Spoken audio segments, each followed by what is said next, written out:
live stream. Apologize for that interruption. It is Martinsville hosting the Plainfield Quakers' final regular season game for both these teams and all the other teams in the state of Indiana. Sectionals will start next week for most teams. Some will get a bye and not have to play for 2 weeks. We do apologize for that interruption in our live stream. Ironically, the very first game that we did, we had a same kind of interruption to start the game, so it's only fitting that we had a small interruption to conclude the regular season. Well, we are just getting ready to kick it off here. Artesians will be the ones to kick it off, so they will get the football to start the second half. Artesians come into tonight, their record 3-5 overall, 2-4 in the conference. Plainfield comes in a game up, 4-4 overall, 3-3 in the conference. Both teams took some tough losses last week. Artesians traveled to county rival the Mooresville Pioneers, fell in that game 24-41. That was a game that was really filled with turnovers. Tyler Atkins, a sophomore quarterback who has played very well, threw 5 interceptions. Now, Coach Duggar talked about some of those interceptions were not all on him, but still 5 interceptions, hard to win a football game when you have that many turnovers. On the other side, Plainfield, they lost against Whiteland, the Warriors, 13-49. So both teams suffering some tough losses. As we are set to kick off and conclude this regular season, it is a high pooch kick, fair, caught at the 35-yard line by the Quakers, number 46, Blake Woodard. So we will see the Quaker offense come out, a very balanced offense. Quakers average about 180 yards per game through the air, and on the ground 142 yards. So a very balanced attack for the Plainfield Quakers. They are led by their quarterback, number 17, Aiden Moyers. He's passed for over 1,400 yards, 10 touchdowns, only 2 interceptions. That is something that Plainfield does very well. They have yet to lose a fumble all season, and they have only thrown 2 interceptions, only 2 turnovers on the season. We've got some crazy formations, some movements here. Now Plainfield's kind of in a wildcat situation, and the quarterback's going to keep it, and that's number 15, and he takes it all the way to the 45-yard line, so a 9-yard pickup there. So that was Cale Vanderbush with a 9-yard pickup to start the game for the Quakers. You will see Plainfield kind of have a lot of different formations like that. Cale Vanderbush in the Wildcat formation. Now it's the typical quarterback Moyers, and he rolls out, and he's got a man wide open, and it is Vanderbush once again across the 50 in Artesian territory, finally forced out of bounds near the 45-yard line. So about a 10-yard pickup there.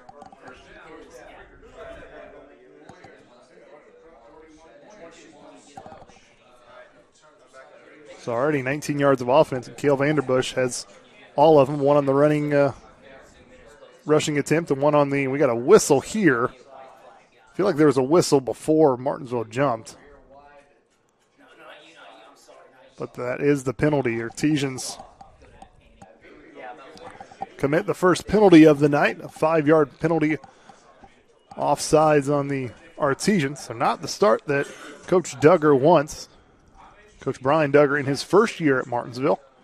On the other sideline, head coach for Plainfield, Coach Brian Woodard, in his 15th season. He's got an overall record of 87-72.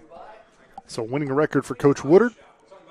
Quick pass here, Moyers, and gets it to Vanderbush again. It was nearly intercepted, but Moyers threw it just high enough to keep it out of the reach of the Artesian defender, and another first down for Moyers and Vanderbush.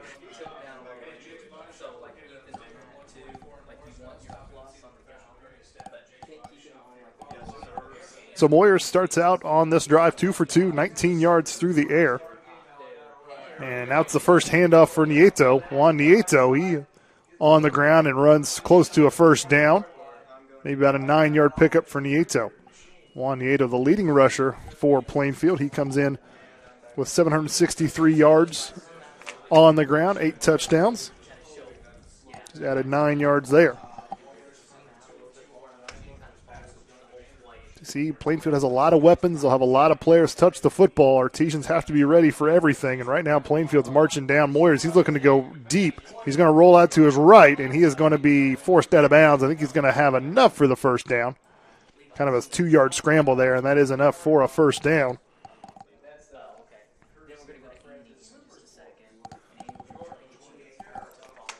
So I think Aiden Moyers on 2nd and 1 was looking for the home run, but well covered by the Artesians. So just kind of scrambled to his right, did pick up the first down, and fresh set of downs for the Quakers in the red zone now at the 20-yard line. Artesian defense really needs to tighten things up here on this drive. Juan Nieto lowers his shoulders and falls forward for about a 3 or 4 yard pickup.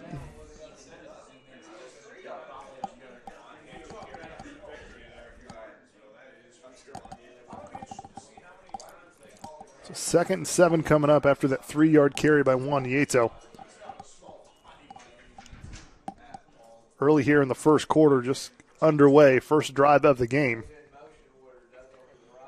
Some movement there, and we will see if Artesians jumped again. So 2nd and 7, that's good down and distance for an Artesian defense, but now make it 2nd and 2 from the Artesian 12. And Coach Duggar cannot be happy the way this start of this game is going.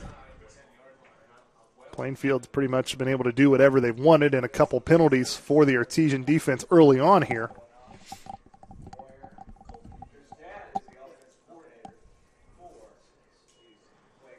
Nieto gets it, and he is still moving the pile. And he gets to about the 3 or 4 yard line, so that's about a 9-yard pickup for Nieto.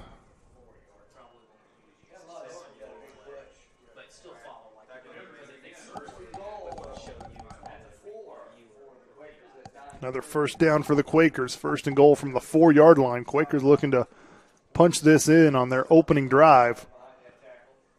Gives it to Nieto, and the ball's on the ground, but Moyers, the quarterback, right there. And there was some late action on the far side. Plainfield fortunate that the referees did not see that.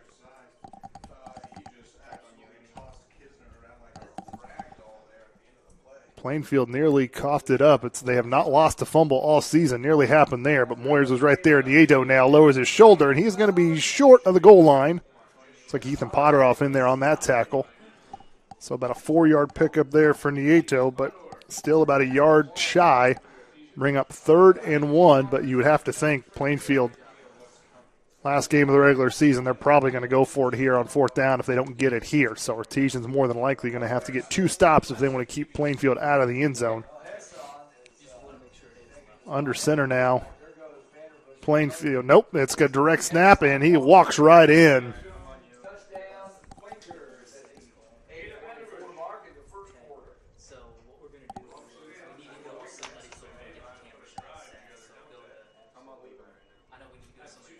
Touchdown for Plainfield. Trying to see who that was. I think that was maybe number 6, Jack Beebe, who ran that in.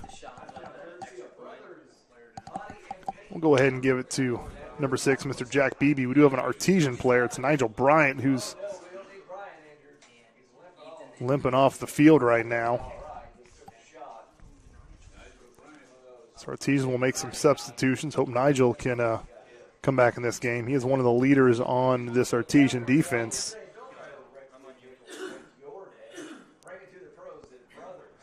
So a quick score for Plainfield. They marched downfield, and Artesians, hate to say it, they kind of got manhandled there. Plainfield nearly coughed it up, but that was just on a bad exchange. Plainfield, other than that, got to do whatever they wanted. So Artesian defense really going to have to look at some things and tighten some things up. The extra point is up. It's high, but it is good. And the Quakers take a 7-0 lead with 8:24 left to go here in the first quarter of play. That'll be the Artesian offense ready to come out.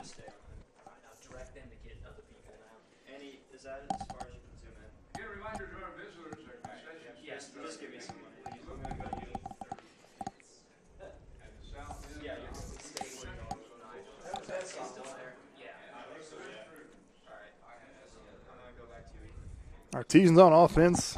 Sophomore quarterback Tyler Adkins. on the season. 543 yards through the air, 4 touchdowns, 6 interceptions. 5 of those interceptions happened last week at Mooresville. But like I said earlier in the broadcast, and what Coach Duggar said, all those interceptions were not on Atkins. There was a couple, maybe those interceptions, 2 or 3, that the route of the receiver was just a bad route, and Atkins threw it where the receiver should have been, but there was no receiver there. Ironically, those 5 interceptions were all intercepted by the same Mooresville Pioneer defender, Dane Stevenson. Had 5 interceptions in one game. So Tyler Atkins hoping for a bounce-back game. He's looked good his other time on the field, but unfortunately, sophomore quarterback, you're going to have a game like that here or there. So hopefully that's out of his system and can look strong tonight. Tyler Atkins, he's looking to hit the 1,000-yard mark. He's got 852 yards on the ground so far this season. So he's got two more games at least to do it. Short kick, very similar to what Martinsville did, and it's fair caught by, I believe, Luke Cheatham. Took the fair catch there. So both kickoff special teams kind of looking to do the same thing. I've never really understood that. Maybe you're thinking a drop or something like that, maybe steal a possession, but you do give Martinsville great field position, and Plainfield had really good starting field position as well. So here we go. Tyler Atkins, sophomore quarterback, and you'd have to think the way Plainfield moved the ball down the field, Martinsville puts a little pressure on their offense, kind of letting them know, hey, we've got a score here too. Little toss play to Tyler Cox around the left side. He tries to cut back in, gets it across the 30, but I think he's going to lose a couple yards actually, and he will. Tried that little toss play, and there was no room on that left side. So a loss of 2 yards there for Tyler Cox. That's not going to help him get to 1,000 yards.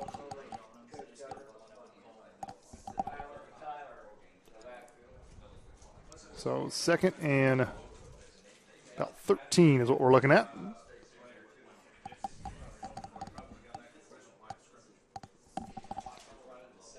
Seven seconds on the play clock, and quick pass. And that is caught to LaFerry. LaFerry makes a couple men miss, and now across the 40. So nice job at Matthew LaFerry to get about 13, 14 yards on that play.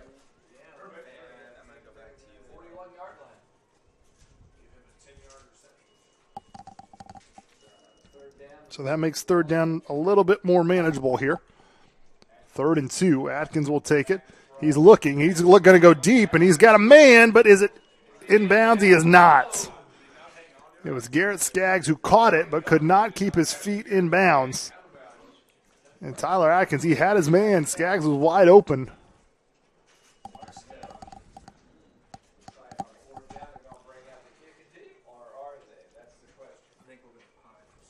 Looks like Artesians will bring out the punting team to try to pin Plainfield back. Unfortunately, you do have a 3-and-out. And that 3-yard loss to start that drive, that really hurt the Artesians. LaFerry was able to get 10 yards on a reception. He had 3rd and manageable, but Atkins went big and tried to hit Garrett Skaggs and connected with him, but unfortunately could not catch it in bounds, and Plainfield will return it after a little bit of a bobble, and now is at the 35, and that's where he will go down.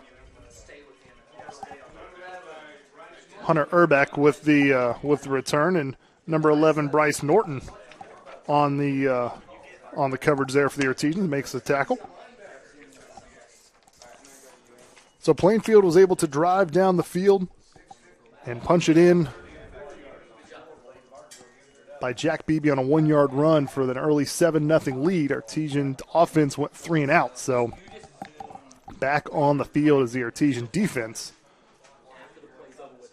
They had a couple of penalties against Martinsville where they jumped off sides, nearly happened again, but Artesian's able to get back. 6:59 to go here in the first quarter. Plainfield with the early 7-0 lead.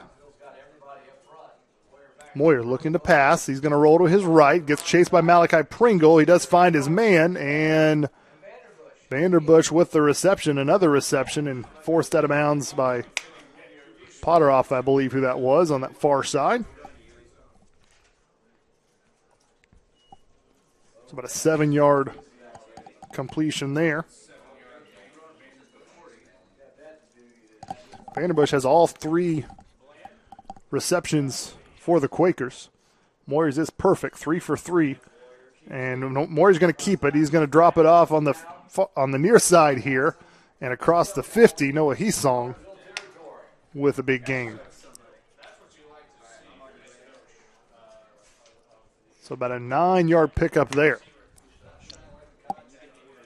And another first down for the Quakers. So they make that an 11-yard pickup.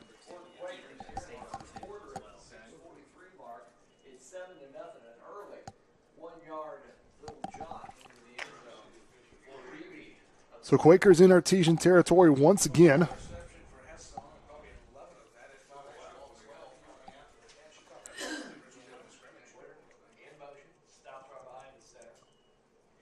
More is just going to be a straight handoff up the middle, and now we've got a foot race, and they're going to be forced out of bounds. Adam Field there with the touchdown-saving tackle.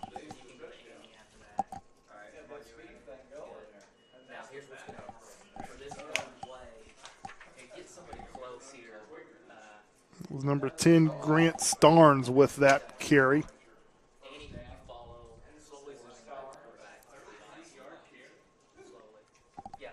35-yard pickup there for Starnes. So 1st and 10 from the 14. Moyer's going to roll to his right, get some pressure. He's got a man wide open, but the pressure by Malachi Pringle forces the first incompletion for Aiden Moyers, the Plainfield quarterback.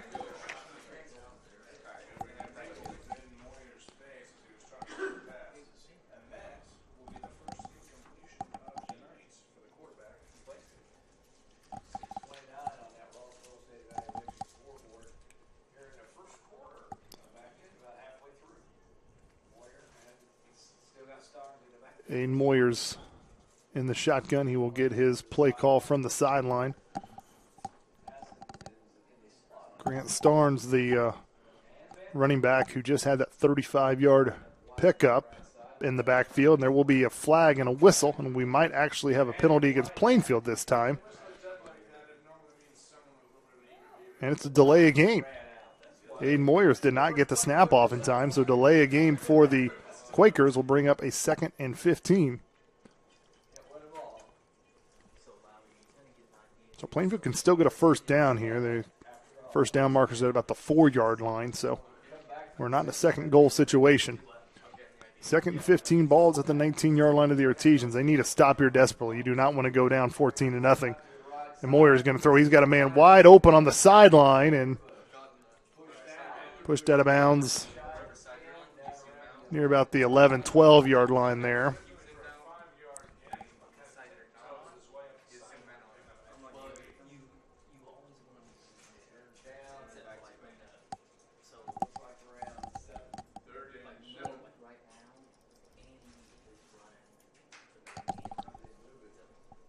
So 3rd down coming up here for Plainfield. Once again, probably going to go for it on 4th down here. So Artesian's going to really need to try and stop them twice.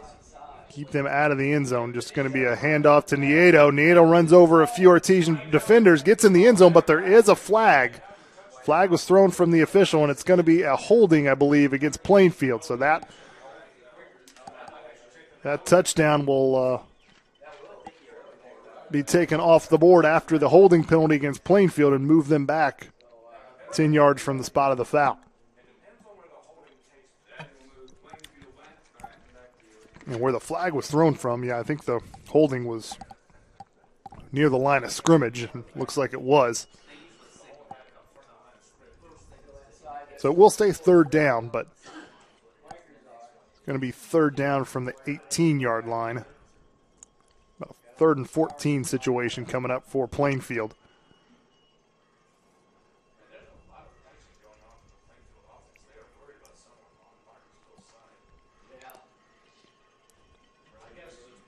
Moyers gets the snap. He's going to throw it. He's got a receiver, and he is hit immediately. But was he hit out of bounds? Did he get his feet down? And he did. Wow. Cale Vanderbush with that catch on the far side of the end zone there from where I'm sitting. And I thought he took a shot and I didn't know if he was going to be able to get a foot in bounds because he took a shot in midair, but he was able to hang on and get the score. So Kale Vanderbush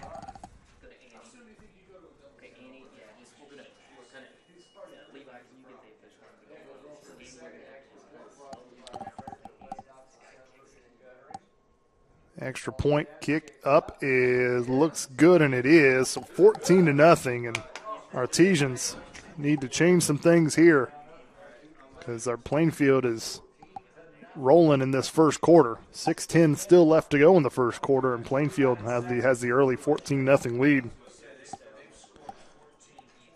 Kale Vanderbush, that last touchdown, 18-yard touchdown reception by Aiden Moyers.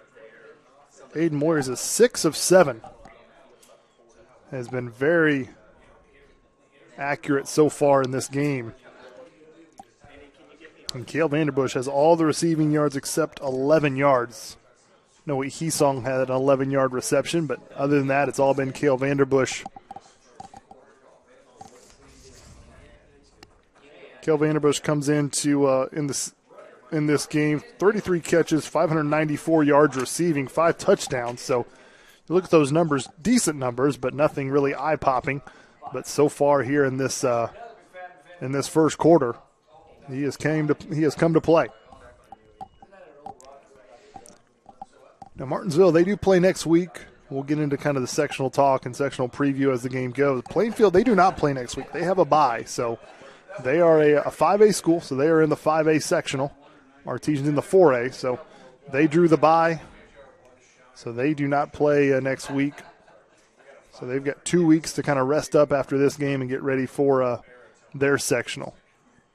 And this time it is a deep kick, and let's see if it's returnable. Looks like it is. It will be returned.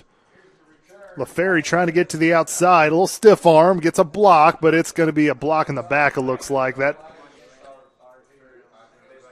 that will move this return back.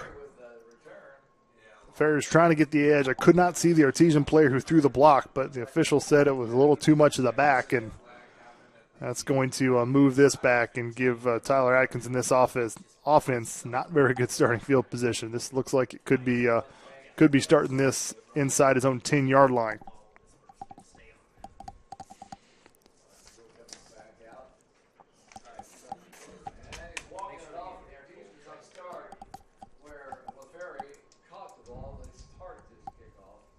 About the 5-6 yard line is where the Artesians will have to start this, and it's a little concerning after the Artesian offense went 3 and out on their first drive.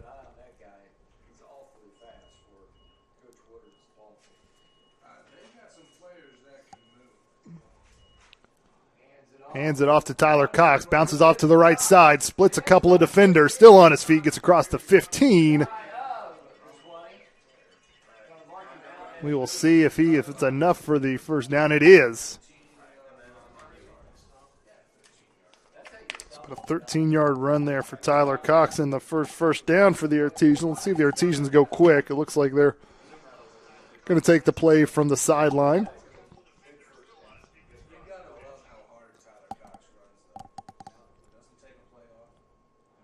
Atkins going to hand it off to Tyler Cox. Basically the exact same play. Tries to go around the right side of that offensive line and find some positive yards.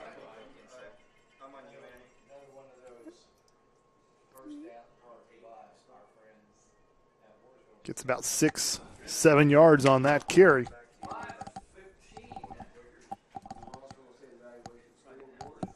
So 2 nice runs, almost identical plays for Tyler Cox just around that right side. So Coach Duggar, maybe he likes something on that right side of the offensive line.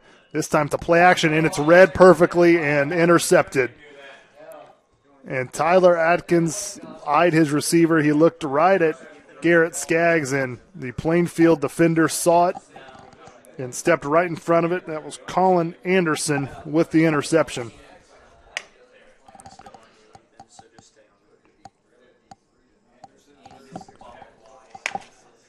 And Artesians, and you can kind of see it from up here, Tyler Atkins, he was looking at Garrett Skaggs the entire time, and Skaggs was really, really well covered.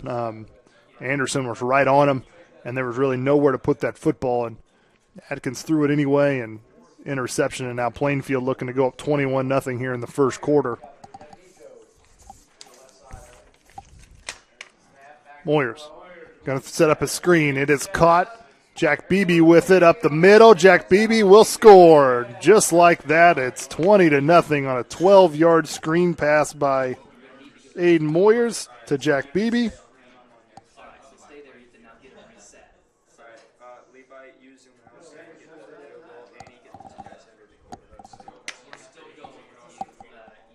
And this first quarter cannot end any faster for the Artesians, but there is still 4:51 left to go in this first quarter, and it has been a nightmare of a first quarter for the Artesians.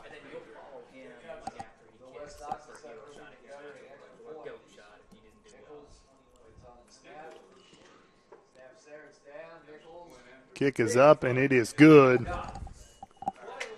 And after the interception by Tyler Atkins, the very next play for Plainfield, it was a screen pass set up perfectly. Jack Beebe took it, fought through some Martinsville defenders to get the last few yards he needed to get into the end zone. And just like that, Quakers up 21-0. So Artesian offense needs something here. You had a couple of really nice runs from Tyler Cox, but then Tyler Atkins just had the receiver that he was going to throw to in mind, threw it to him, and don't know if he didn't see the defender or thought he could maybe thread that in there, but Colin Anderson was right on Garrett Skaggs and just stepped in front of the pass and nearly took it to the house. The only positive thing about this is not a sectional game, so a win or loss here really doesn't change things, how your season goes. Neither team in line for a conference championship. That is going to be decided between three teams in the Mid-State, the Mooresville Pioneers, the Whiteland Warriors, and the Decatur Central Hawks. All three of those teams playing conference opponents tonight. So we could have a three-way tie for a conference championship after tonight. The Pioneers, the Hawks, and the Warriors.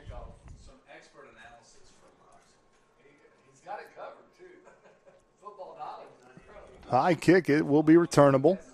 There inside the 5. We'll see how this return goes. Ferry, it looks like, and he gets it across the 20-yard line. So the offense will come back out.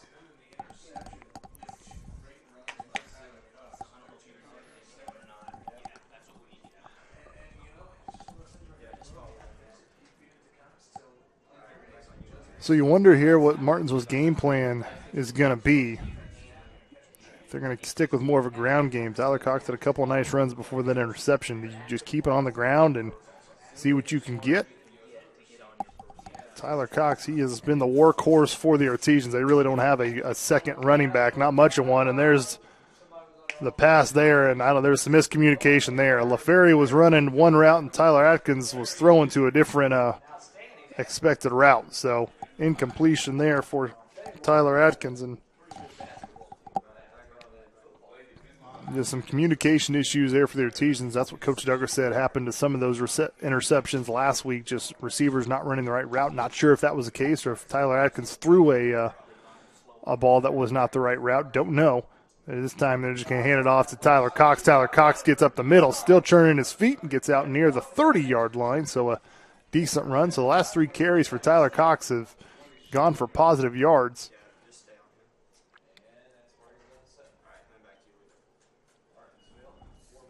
Seven-yard pickup there for Tyler Cox. 3rd and manageable here. What do the Artesians do? Last time I had this situation, Tyler Atkins threw a poorly thrown interception. This time they're just going to hand it off to Tyler Cox, but he is not going to get the first down. He kind of fell forward, so he's close, but he's not going to be close enough. He's going to be about a yard shy. Yeah, needed 4 yards, got 3.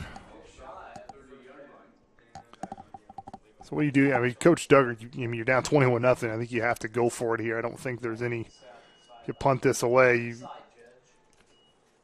put yourself in a really tough position, but you need to try and get this 1 yard here. So I think Plainfield knows who the ball is going to, so you know they're going to be ready.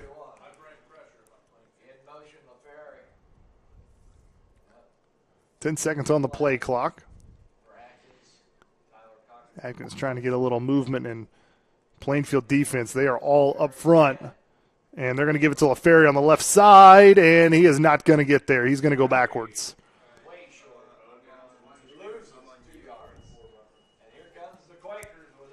This is not good if you're an Artesian fan here, as Plainfield was really loading that box. It would have been really tough for Tyler Cox to just take it up the middle.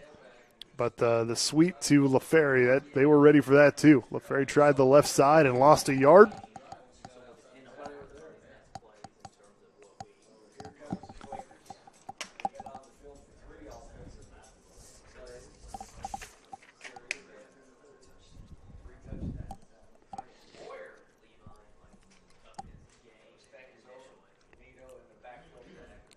So in Plainfield back on the field again. They are perfect 3 for 3, and it's Nieto on up the middle. He's got the first down, and he is finally stopped around the 10-yard line. So about a 19-yard pickup there for number 42, Nieto. And another first down for the Quakers.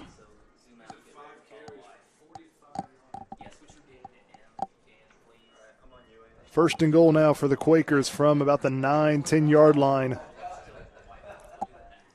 Quakers looking to go up 28-0 in this first quarter. And Nieto up the middle again, lowers his shoulder, moves the pile. I think our teams are going to stop him just shy of the goal line, and he's down.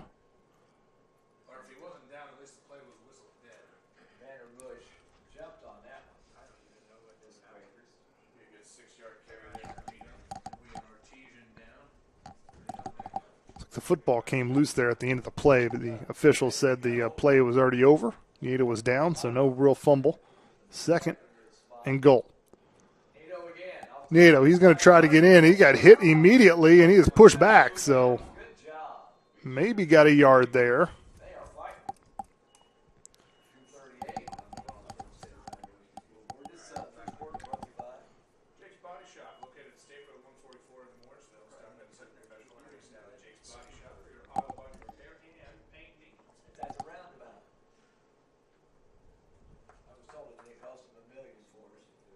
So third and goal coming up here for the Quakers. It's going to be a direct snap. And it's a touchdown for the Plainfield Quakers. Number 6, I believe, Jack Beebe. 2-yard run for the score.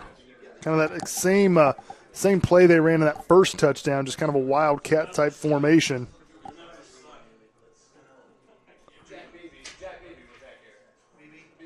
27-0. Plainfield is going to go 28-0 in the first quarter here.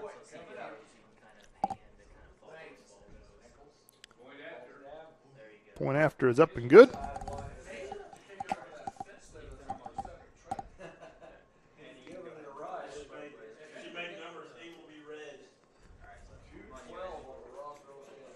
This first quarter is going perfectly for Plainfield. I can't really think of too many negative things that have happened.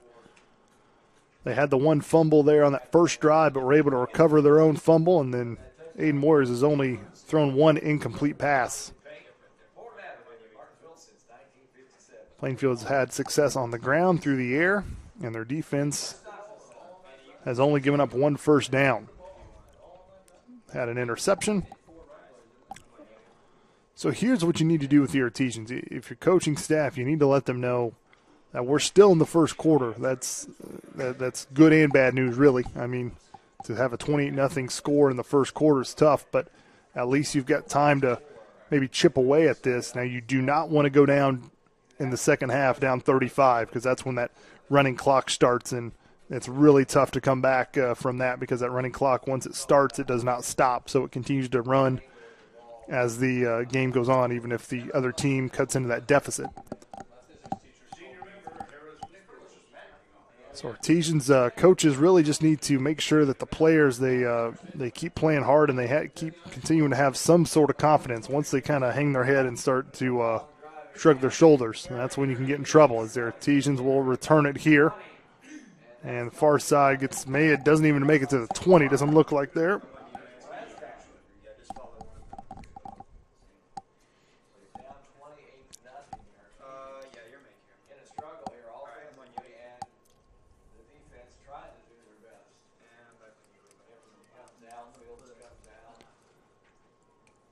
So Artesians here, they need a score.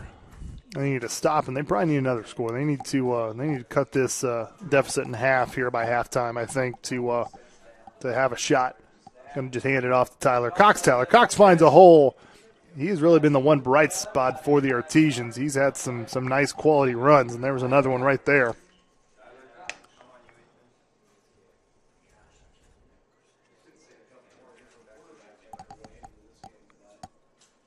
Tyler Cox about an 8-yard run there, and the game plan may just continue to give it to Tyler Cox because he's really been the one bright spot so far, and they give it to him again, and he doesn't get as much room, but I think he's close to the first down. I think he might have it. It will be close. And they gave it to him.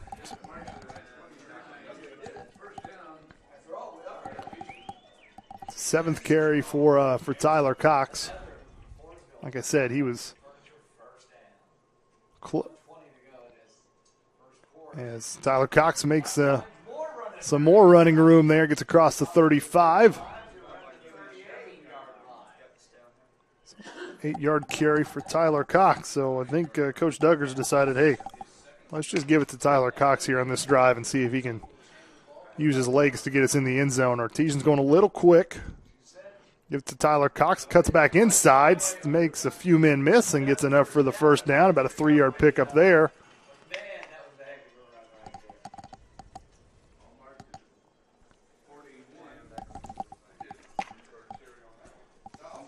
Under a minute to go now, and Artesian's having a little bit of success in this drive thanks to the legs of Tyler Cox.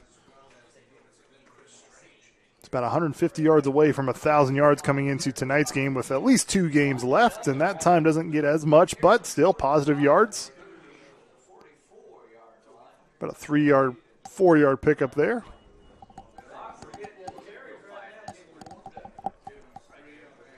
.25 seconds. Let's see. Our Artesians don't have to run a play here. Let's see if they decide to run a play. It looks like they're going to. They're set and ready to go. LaFerry on the in motion there.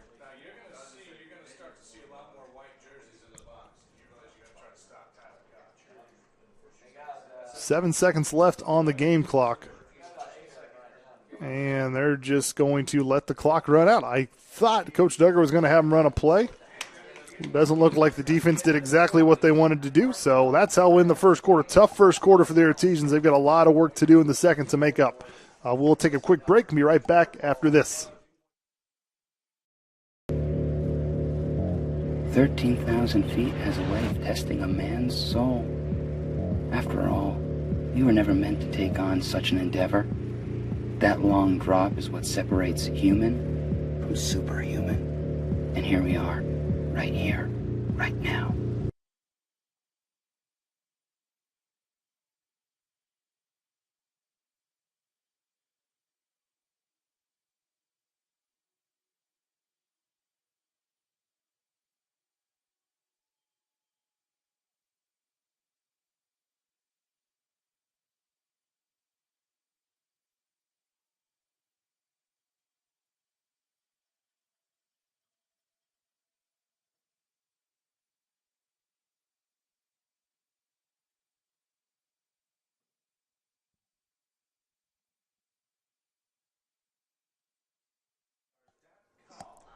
And welcome back, everyone, to WREP 15 Sports. Eric Burns here, giving you the final regular season game of Artesian football. And thanks if you're watching live from your home on this chilly October night on the MHS Rewind YouTube channel.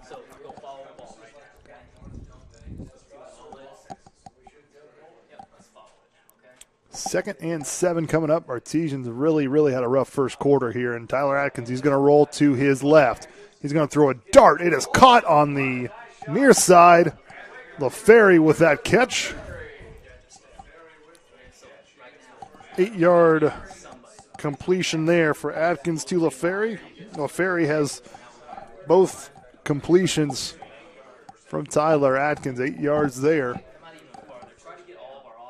Artesians in Plainfield territory for the first time. Gives it to Tyler Cox. Tyler Cox gets a little bit of room, but not a whole lot. There at the end of the first quarter, it was Tyler Cox who was really the one trying to pick up the yards, but only got a yard on that carry.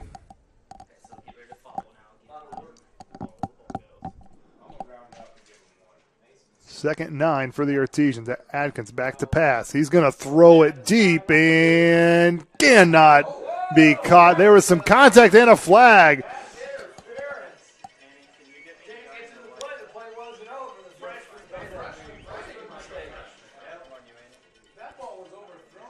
I think that was LaFerry who Atkins was trying to get to. LaFerry wasn't going to make that catch. That ball was thrown a couple yards in front of him, and the Plainfield defender just made a mistake by tackling him before the ball hit the ground, which that's pass interference. But Artesians took a break there because LaFerry wasn't going to have a chance to bring that in. That was a little overthrown by Atkins, but gets a break on the pass interference.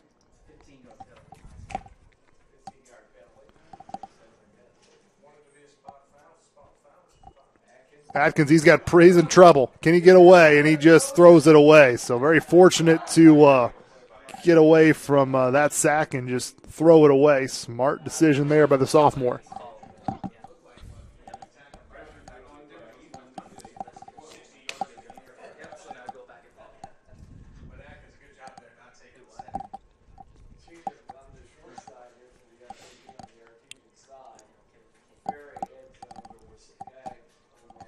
Second down from the Quaker 32-yard line here. Artesians really need to get a touchdown here. Cox, a little stutter step, but Plainfield now starting to close those holes a little quicker than what they were in that first quarter, and Tyler lost a yard.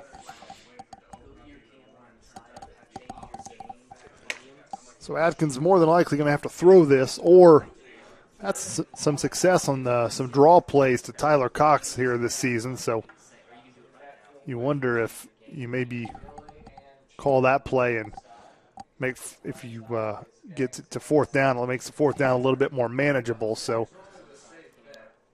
let's see. I wonder if we get a draw play here to Tyler Cox. That's what I'm going to call right now. Third and long. Ball at the 33 of Plainfield. Let's see if Tyler Cox gets a nice draw play. Nope. It is going to be a pass, quick pass, and immediately hit on that far side. And it's Garrett Skaggs with a completion. So you do get positive yardage.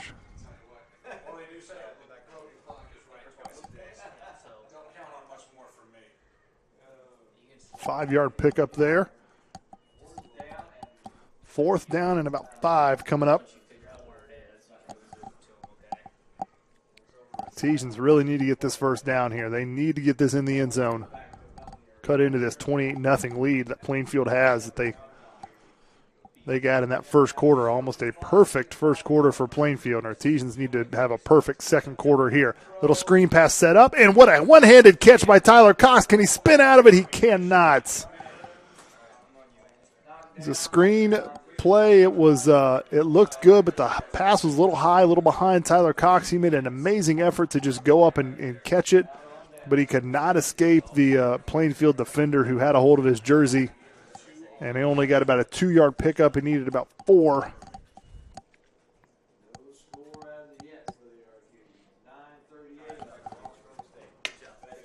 So that is the best drive that the Artesians have had starting back in that first quarter. However, it leads to 0 points for Martinsville, and now Plainfield back on the field. However, at least the Artesian defense has got a little bit of a break, so we'll see if that helps things. Aiden Moyers, he's going to roll to his right. He's still directing traffic. He's got Vanderbush, but it's incomplete. Nice job by Artesian Larry Bland, who broke up that pass. Good coverage. It's Artesian's best cornerback there, Larry Bland. He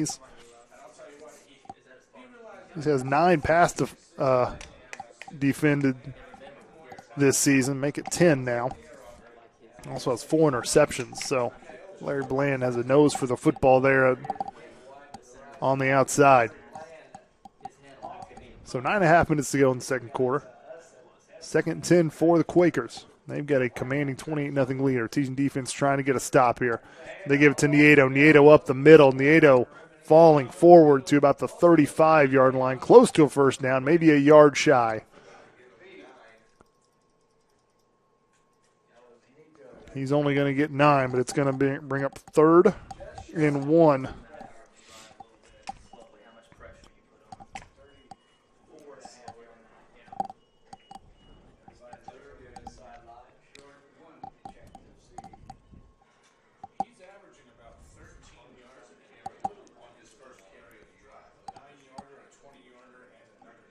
Comes Beebe, and now the quarterback's just – actually, it's Vanderbush, Cale Vanderbush who has it, and he is going to go backwards for a yard. So Cale Vanderbush on the Wildcat, he's going to be, I think, lost a yard there.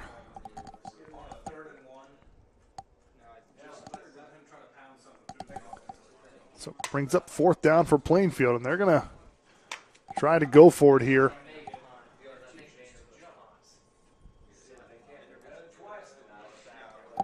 They're going to try to get Artesians to jump off sides. Artesians has done that twice now. And it's going to be a kick by the quarterback. And Larry Bland, he's got to jump on top of it. And he does, just barely. Larry Bland touched that. That was a live ball and foot race between him and Noah Hesong. But fortunately, Larry Bland was able to jump on it at the 29-yard line. So Artesians get a stop. First time the Plainfield offense has been on the field and hasn't come away with a touchdown. So Artesians looking a little better. Their last offensive drive was covered a lot of ground, and defense gets a stop. So at least Artesians making some improvements here, but still a long way to go. 28-0 here, 8 minutes to go in the second quarter. Little quick pass there to LaFerry around the left side and gets out of bounds around the 32, 33-yard line. So about a 4-yard quick pass play there.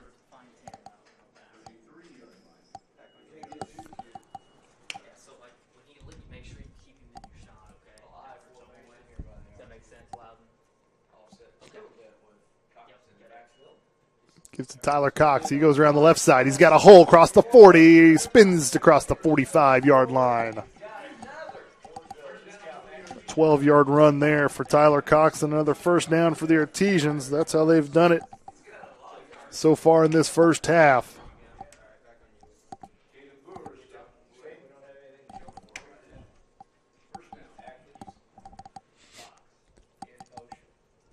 Quick pass to LaFerry, who tries to find a little room but only gets about a yard or two.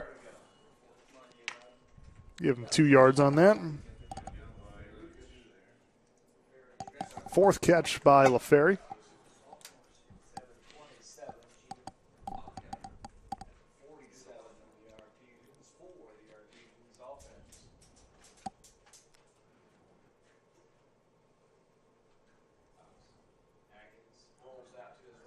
Adkins, he avoids one defender, gets hit as he throws, and it is incomplete. Adkins took a shot, but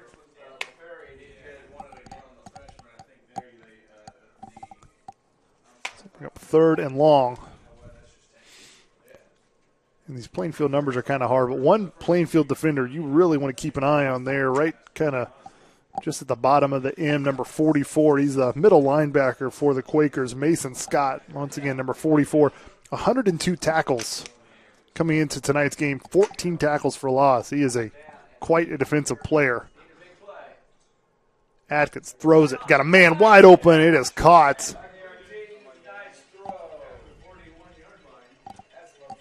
LaFerry with the catch.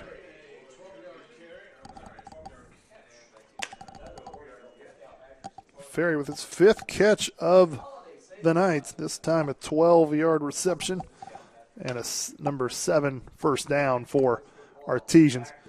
Atkins, he's scrambling. He's got to get rid of it. He's just going to run it. He's going to tuck and run. He's got some running room and pushed out of bounds. See, Atkins was close to a first down there on that scramble. Atkins has a little bit of speed to him. He hit that corner pretty quick.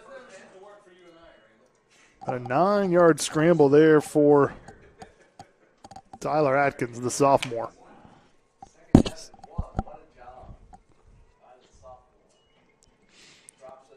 LaFerry makes a man miss and then splits another defender before he's dragged down by Jack Beebe as he crosses the 30-yard line for a first down.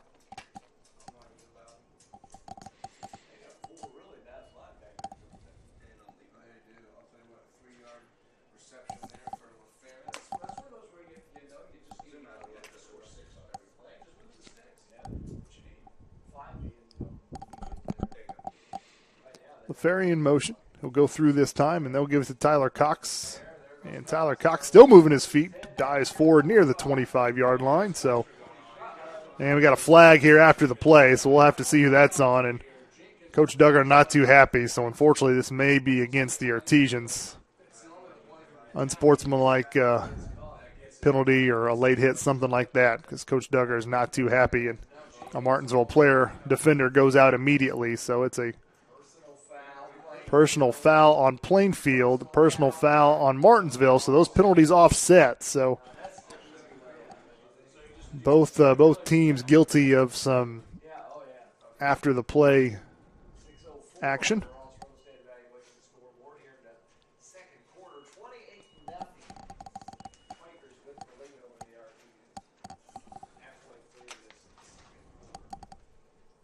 Under 6 minutes to go here in the first half here. Atkins back to throw. He's going to let it fly, and it is nearly intercepted. He was trying to get it to, I believe, Garrett Skaggs, but Garrett Skaggs was covered pretty well by Plainfield defensive back there.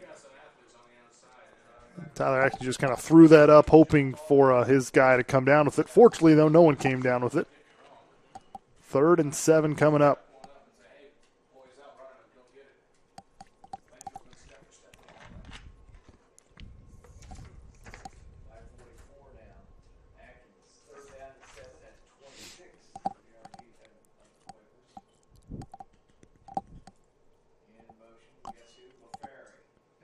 Gives it to LaFerry around the left side, and not much room. A jet sweep where Atkins hands it off to LaFerry really hasn't gone for a whole lot of yards. 2 yards there for LaFerry on that. So another 4th down situation for the Artesians. It's about the same spot that they had it last time they had a 4th down situation.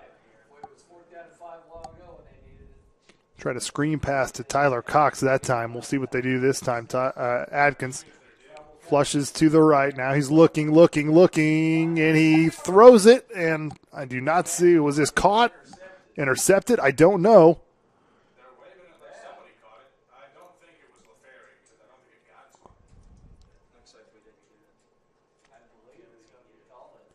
I believe it is an interception. I could not see, but the way where they're spotting the football.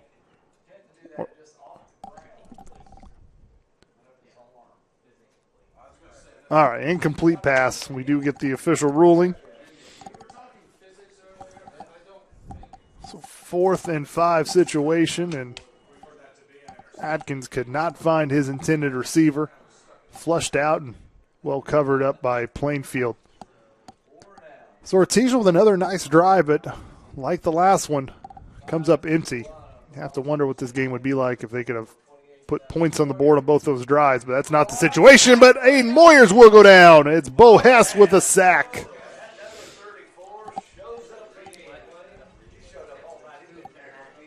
Bo Hess with the sack. Good to have him back. He had to miss a game or two due to injury, but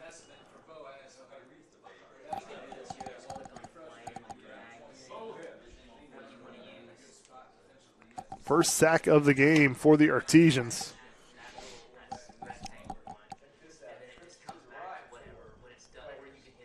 Moyers back to pass. He's going to get more pressure coming, and he's going to roll to his left and forced out of bounds. So nice job of the Artesians to mess up that play as Aiden Moyers.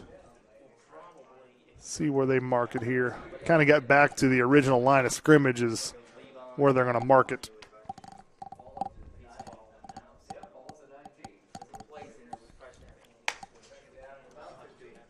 Third and long for the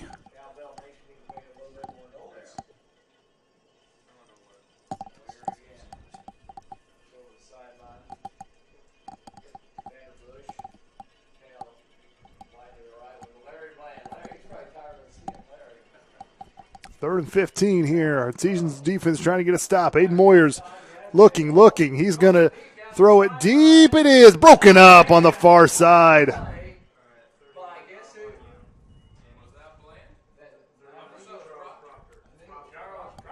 Charles Proctor there on that defensive play. So Artesian defense does it again, gets a stop.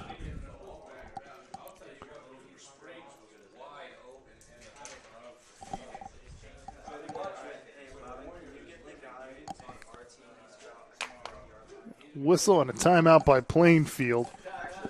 I have to wonder if, like I said, if the Artesians, their last two drives could put both those in the end zone, you could be looking at a 28-14 game.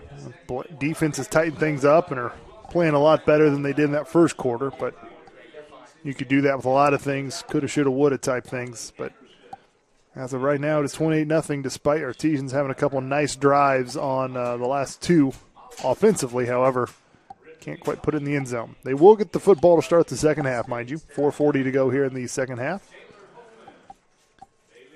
Thank you for watching live on the MHS Rewind YouTube channel.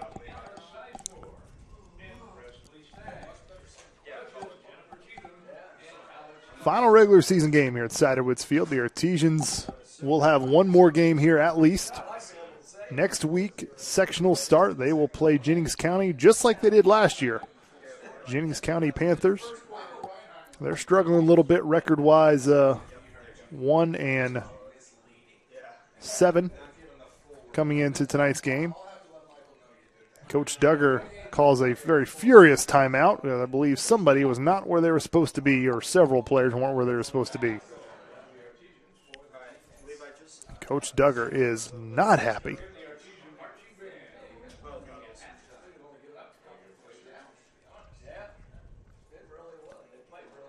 So Plainfield had to call a timeout right before they punted, and Martinsville, Coach Duggar had to do the exact same thing. I don't know if maybe he was looking to –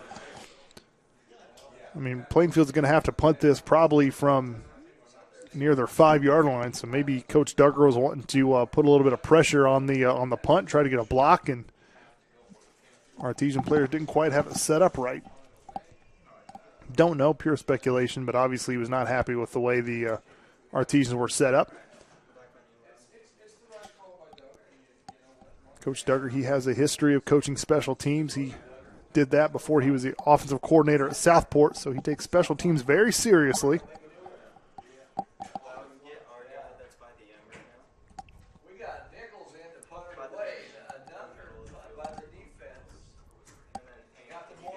Artesian return man out at about the 45-yard line. I think it's Larry Bland back there. Here's the punt, and it was blocked. And it is lit. The ball is on the ground. It is jumped on by the Artesians, so the Artesians get the block. I had wondered if Coach Duggar was trying to get a block punt, and that's why he called the timeout, because it was not set up how he wanted it, but that time it was set up perfectly. We'll take a look at it here. I couldn't quite see who the one. There was a couple Martinsville players who jumped in there, and that was blocked. That Artesian player probably blocked that with his elbows. He was right on top of the punt.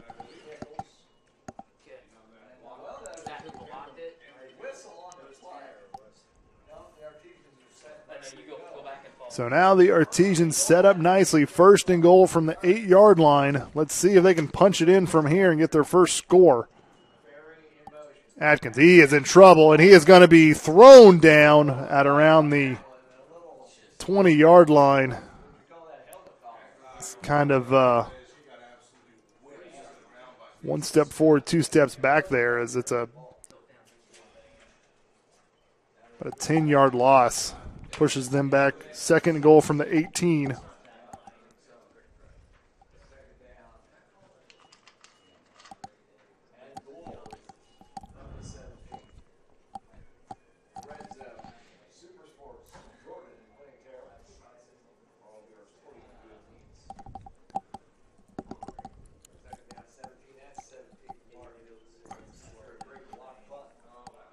And the ball is on the ground. There's a flag that I think came late. But Tyler Atkins got the snap and then just kind of bobbled the football. I thought I saw a flag thrown. I could be wrong, but maybe I'm just wishful thinking. But Plainfield, they recovered the fumble.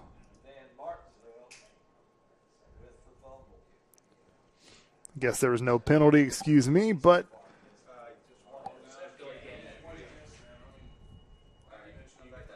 the fumble by Tyler Atkins, second turnover of the game for the Artesians. And just when the Artesians have some life, defense get a couple stops, you get the block punt, you get the football at the 8-yard line of Plainfield. Nieto with it and gets about 3 yards.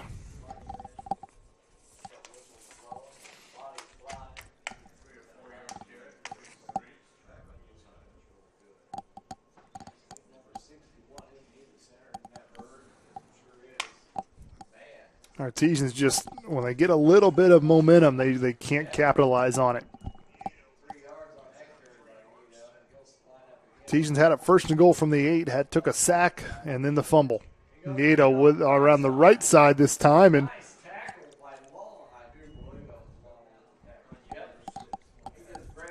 Artesians number 6, Caden Long with the tackle.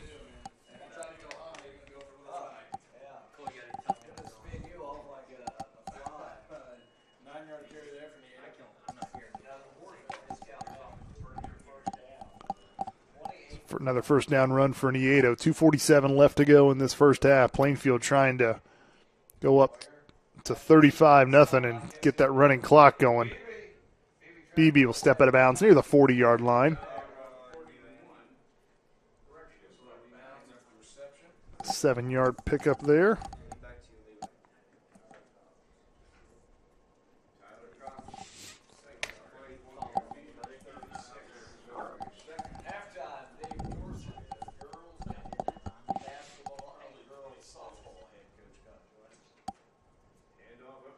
Up the middle, across the 40 to about the 41, 42-yard line. Let's try to see who that is. It's a first down.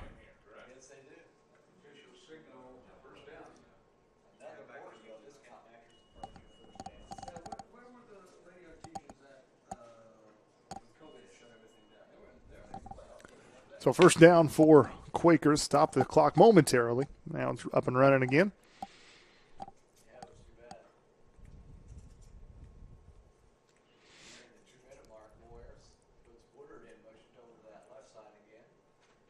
Morris takes a snap, hands it off, and they got a speedster up the left side, and that's a touchdown-saving tackle there by the Artesians. Bo Hess with that tackle.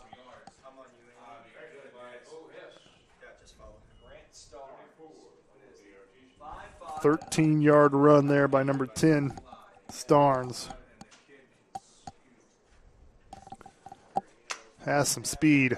Now it's Nieto. Nieto around the left side. Forced out of bounds near the 40. You kind of have a thunder and lightning type combination. 42 Nieto there with that carry. He's kind of the big, stronger back. And then you give it to number 10, who's 5'5", 155 yards, Grant Starnes. And he's got the speed. So Plainfield, pretty nice running attack. Second down, 1:46 to go. If Plainfield scores a touchdown here and gets the extra point, then the entire second half will be a running clock. And that means that for the Artesians, it's the ball's on the ground. He dropped it. I think Artesians were able to jump on it. First turnover for the Plainfield Quakers. That is the first fumble that Plainfield has lost all season long, and it could not come at a better time. just a bad handoff is what, and that happened earlier in the first quarter, but Plainfield was able to jump on it.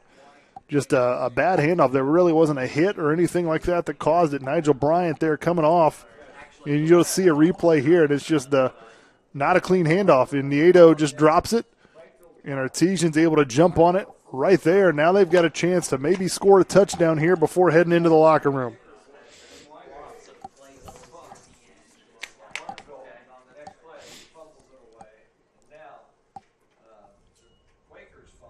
Tyler Atkins rolls to his left, looking. He's going to throw it, and out of bounds. Don't know if he just threw that away. LaFerry was kind of in the area, but smart play. Don't want to force anything. Atkins' last 2 games have struggled with some turnover issues. Like I said, 5 interceptions against Mooresville. Not all on him, but then tonight the 2 interceptions have been on Tyler Atkins. He would probably tell you that as well. Had a forced throw that was picked off early in the first quarter, and then the fumble. Last drive, the Artesians kind of spoiled a chance to score, and that ball is another turnover. Jack Beebe just jumped up and grabbed that, and he is going to be tackled from behind at the 10-yard line. And Tyler Atkins looking to set up a screen pass, and Jack Beebe just jumped up and snatched that out of midair.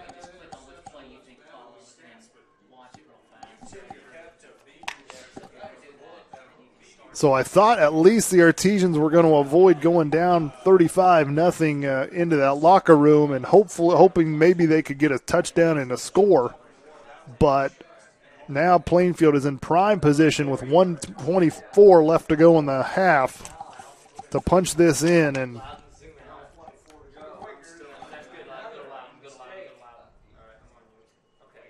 Nieto with it up the middle and gets it across to the 5-yard line, the 4 maybe. But a 5-yard pickup there for Nieto.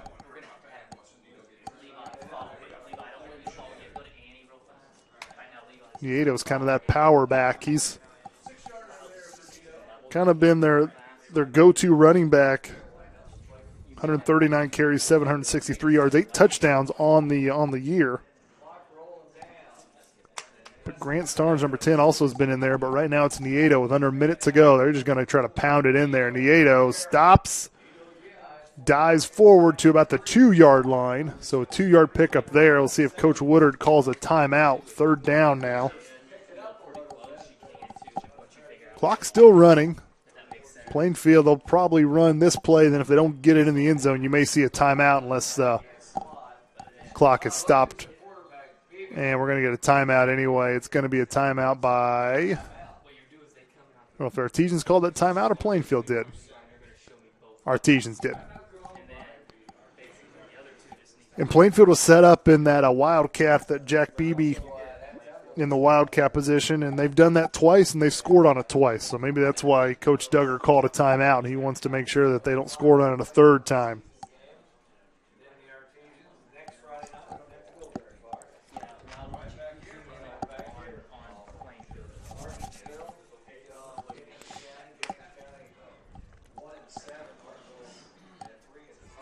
So if you're just now joining us, thank you for watching us live on the MHS Rewind YouTube channel. The score, if you're an Artesian fan, not what you want. If you're a Plainfield Quaker fan, you're very excited right now. 28-0. All this kind of happened in the first quarter. Plainfield just jumped out to a 28-0 lead. They played a perfect first quarter. Artesian in the second quarter has played much, much better.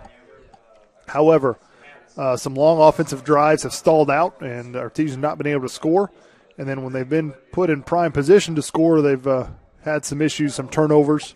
3 turnovers on the night, 2 interceptions, and then a fumble. Plainfield now looking to score. That's a bad snap. And now Plainfield's in trouble, and they will go backwards. I don't know if the clock ever started. I think it was Beebe who took that snap. Clock's running now. Will Plainfield call a timeout, or are they just going to go into the locker room with a 28-0 lead?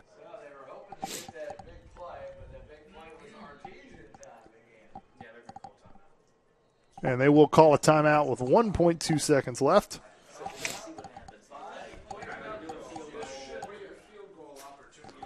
So 4th down, you wonder if Plainfield will try to kick a field goal and go up 31-0, or if they will try for a touchdown and just a play toward the end zone.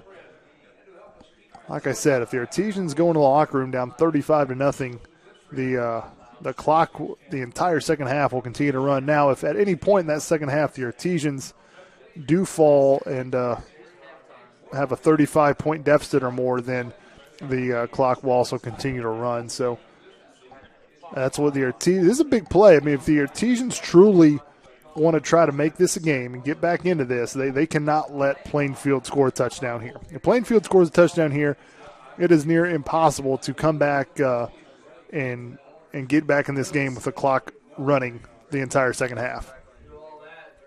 Artesians will get the football to start the second half, so they will obviously need to offense needs to work on some things to get in the end zone. They've moved the football some in this second quarter, but they need to finish some of these drives out. If they had finished some of these drives out, this game could be a much closer contest the way the defense has played in this second quarter. So we are going to kick a field goal, about a 27-yard field goal here for Plainfield. So this is a very manageable field goal right in the middle of the field for Plainfield. Snap. Kick is up. It looks like it's good. Man, kicker looks strong, and he is. So the field goal for Plainfield makes it 31-0 going into the locker room. We'll come back with some halftime stats. We're going to take a quick break. We'll be right back after this.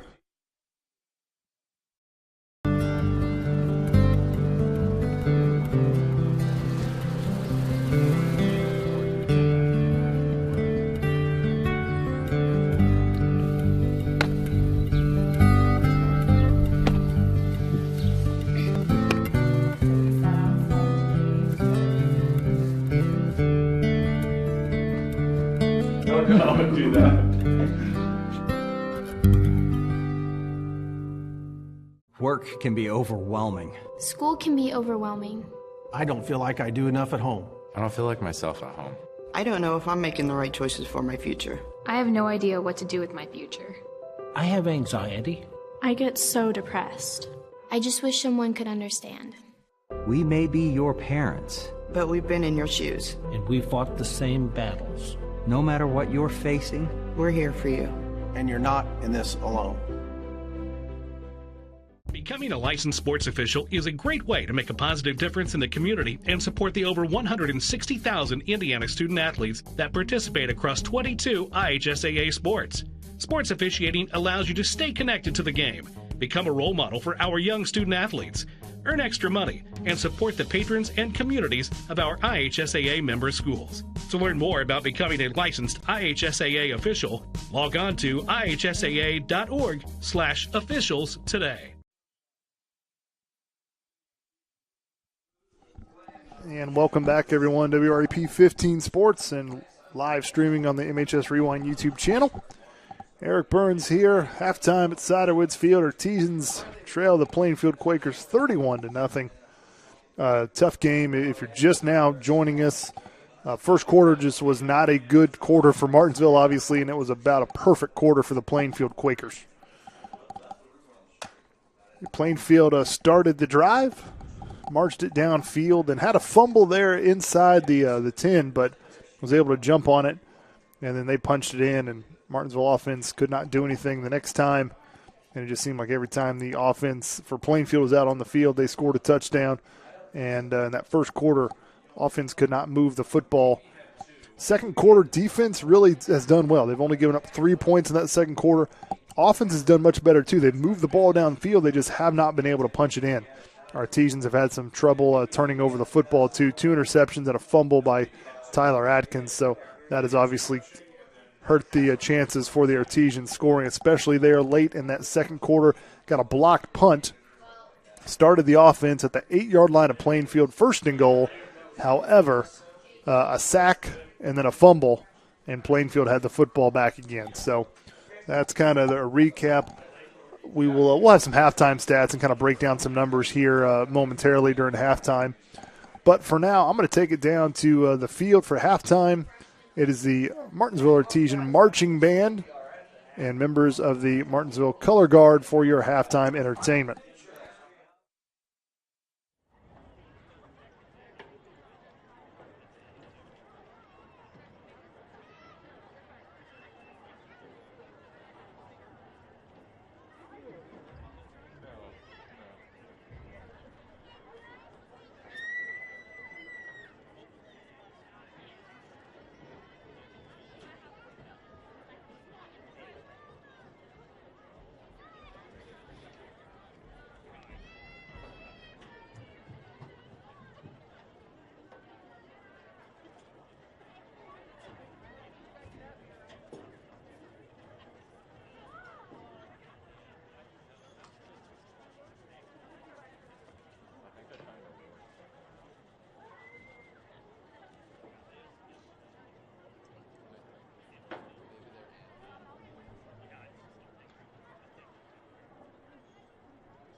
Ladies and gentlemen, for your halftime enjoyment, we proudly present your Martinsville Marching Artesian Band.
And that was the Martinsville Artesian Marching Band and members of the Martinsville Color Guard.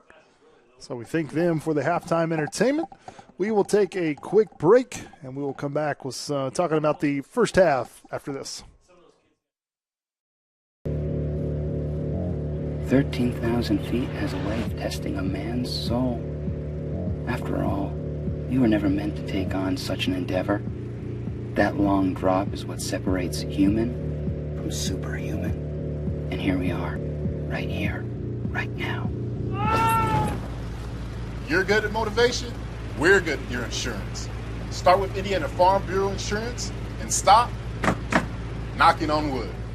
When you hit that water, you're going to want to look for weeds, sunken structures, down trees, stuff like that. And let that breeze tell you where you want to go. Windy days like this, those bait fish will come swimming closer to shore. They'll bring the big boys with them, those bass and those pike. Now, they like cooler temperatures, so you ain't likely to have much luck. You're good at giving fishing advice. We're good at your insurance. Start with Indiana Farm Bureau Insurance and stop knocking on wood. Days have always been with live bait.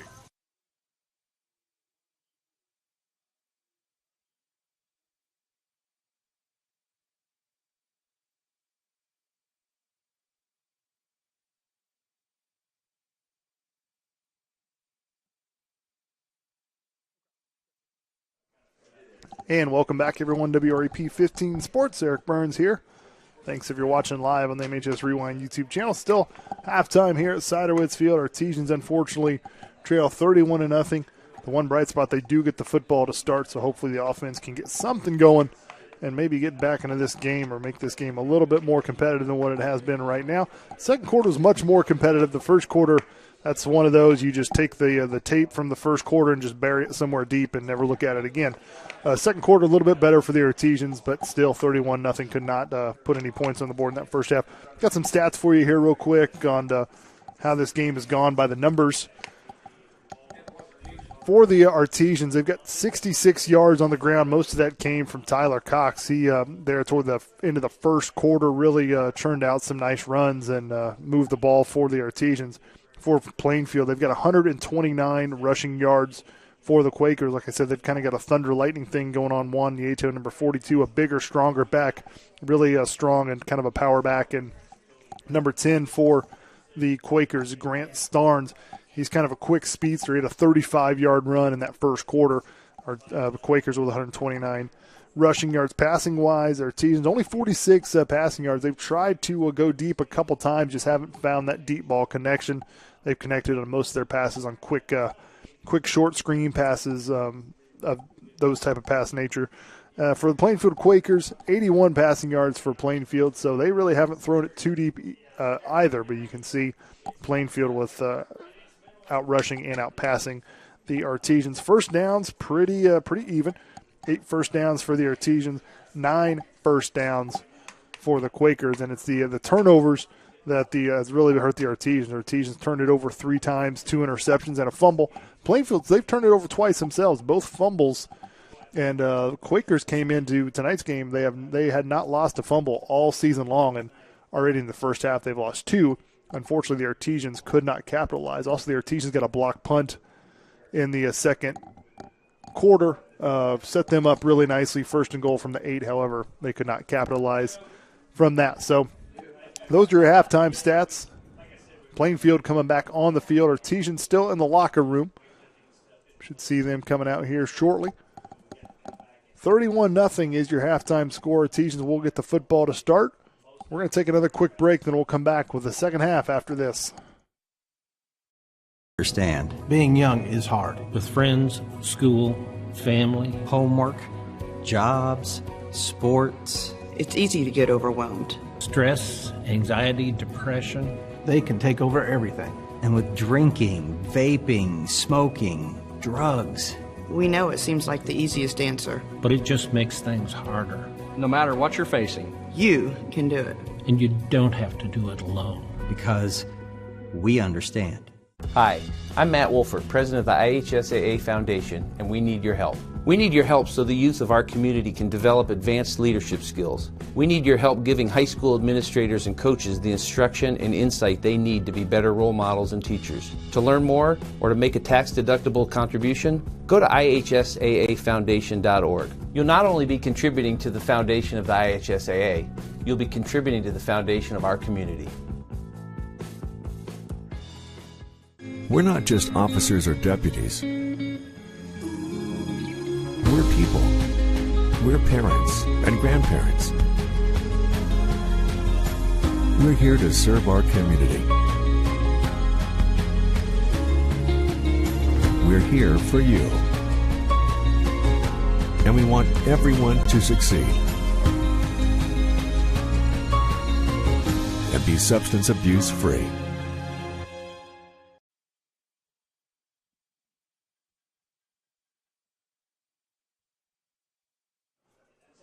And welcome back, everyone. WREP 15 Sports.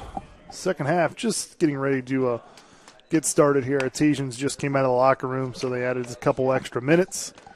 So we got about 2 minutes and 45 seconds away from the start of the second half. So Artesians' final regular season game for both the Artesians and the Plainfield Quakers. So most teams in the state of Indiana, if not all teams, this is pretty much the last regular season game this week. And then sectionals start up next week for most schools. Some schools will get a bye. That includes Plainfield Quakers. They will have next week off. And then their sectional next game will be October the 30th, 2 weeks from today. And they will play the winner of Decatur Central and Terre Haute North. Plainfield in the 5A sectional. So they've got a very tough sectional because they have to possibly deal with Decatur Central. And more than likely they will have to face the Cathedral Fighting Irish. And Cathedral tonight is probably playing in one of the biggest games in the state, maybe even in the country. You've got Cathedral and Center Grove tonight, both undefeated teams. The number 1 and number 2 ranked team in the entire state in all classes. And we've got a score update here. Cathedral leads Center Grove 13-10 with 5 minutes, 10 seconds to go in the third quarter. So that is a good game. Looks like it's living up to all the hype and the build-up. It's one of those games that you're really unfortunate that COVID is here because that's a game that you probably could see 6,000, 7,000 people at. But I think it's at Center Grove, and they've only got 50%. So you've got your stadium and your fans cut in half. But that's a good one. That's two of the best teams in the state, 1 and 2 in the entire state of Indiana. And if you look at some of the national rankings, both of those schools are kind of in the top 25 in the whole country. And they're playing tonight, regular season matchup. And they're in the same sectional as the Plainfield Quakers. So Coach Woodard, he may have to face Cathedral if he can get by either Terre Haute North or Decatur Central in that sectional game in 2 weeks. For the Artesians, they will play a familiar foe who they played last year, Jennings County, here at Siderwoods Field. Exact same scenario as last year. They hosted Jennings County in the first round of sectionals last year. They'll do it again this year. Jennings County struggling a little bit this year, 1-7 on the year. So the Artesians are able to beat the Panthers of Jennings County. They will either host Greenwood, who they won in overtime earlier in this season, or they will travel to South Dearborn. South Dearborn is southeast of here, kind of near Lawrenceburg on the Ohio River, not too far from Cincinnati. It's about a 2-hour and 10-minute drive from high school to high school. So if the Artesians win and South Dearborn wins, Artesians are going to have quite the road trip. About 2-hour and 10-minute drive to South Dearborn. South Dearborn, I believe, 3-5 on the year. So your first two sectional games, very winnable games. You've beaten Greenwood. South Dearborn, kind of an okay squad. But then more than likely you're going to face either Mooresville, East Central, or Silver Creek. All three of those teams, very, very talented schools. East Central and Silver Creek, they are going to take on each other in the first round. We're getting ready to start the second half here. Kicked off, taken inside the 5-yard line, and slices and dices, gets it near the 20-yard line. So that's where the Artesian offense will take over.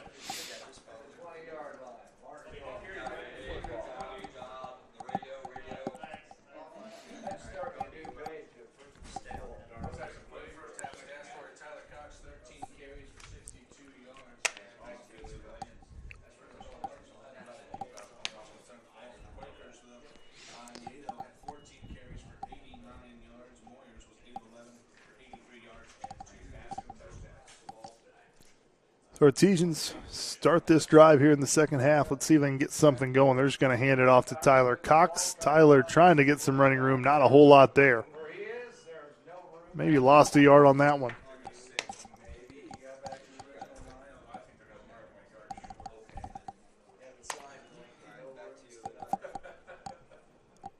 Plainfield Quakers, they probably load the box because Tyler Cox was really the only Artesian that had some success in that first half. LaFerry had 6 receptions.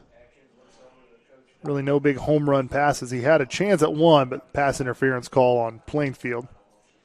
Second down for the Artesians. Atkins rolls. Now he's going to tuck and run. Now he decides to throw it to LaFerry. LaFerry immediately gets hit around the 28-yard line. It's going to be shy of the first down. LaFerry took a shot, but good job by Tyler Atkins. There is a penalty flag, and it's a roughing the passer. Targeting on Plainfield. So that's a double whammy for Plainfield. Tyler Atkins was able to complete the pass and then able to Plainfield committed the penalty, so this will be a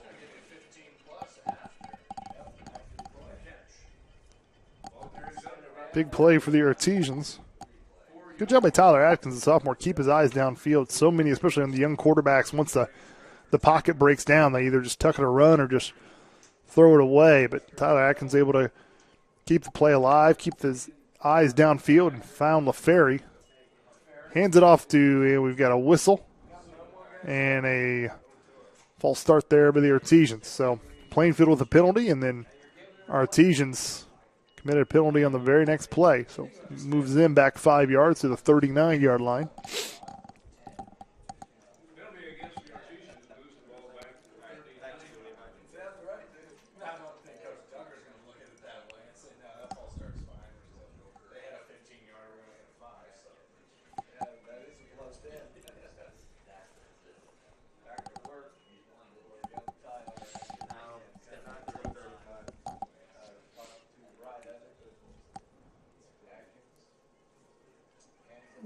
Odd snap there for Tyler Cox, but Plainfield, they are loading the box up. They're not going to let Tyler Cox beat them. So Tyler Cox, I don't think got anything on that run. Maybe give him a yard. Yeah, they'll give him a yard.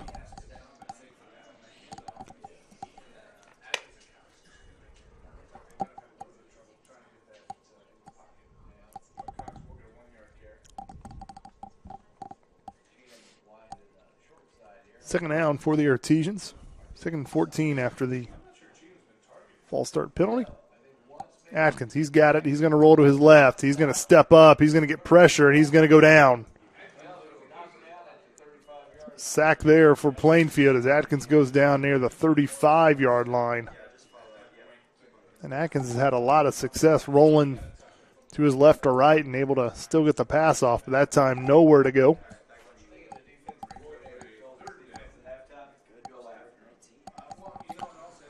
Third and forever now. 3rd and 19 from the Artesian 35-yard line. So after the 8-yard completion to LaFerry plus the 15-yard penalty against Plainfield, Artesians have been moving backwards since then. So quick pass out, trying to set up a bit of a screen there on the outside. Tyler Cox, he makes some room, and I think he's going to get the first down. Gets it across the 45 to the 46. He needed 19 yards. I think he got 20.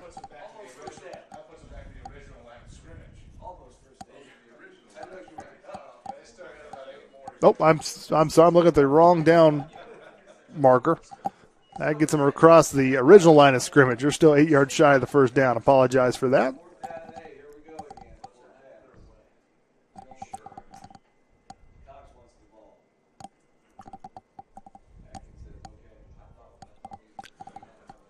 Apologize for that play call. I was looking at the one down marker, but there's another down marker about 8 yards away from it. And the ball's on the ground. Atkins in trouble. He's going to get swallowed up and go down. So that's 4th down, and that will be a turnover on downs as Jack Beebe jumps all over Tyler Atkins.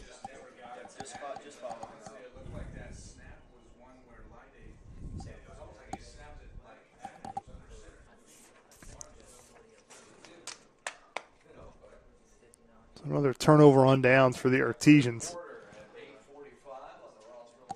Plainfield now, they will trot out.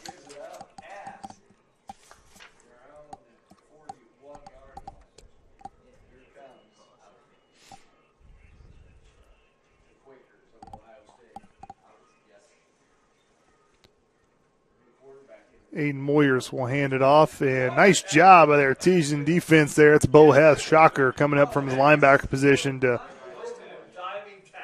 knock back Nieto for 2-yard loss.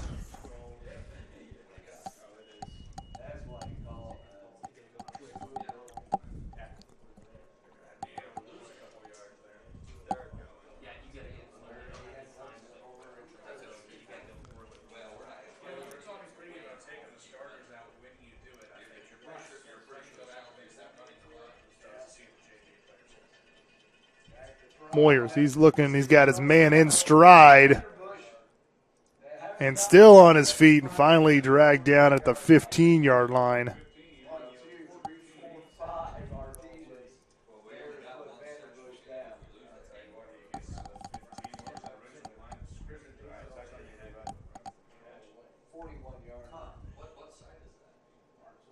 .28-yard completion there from Moyers to Cale Vanderbush.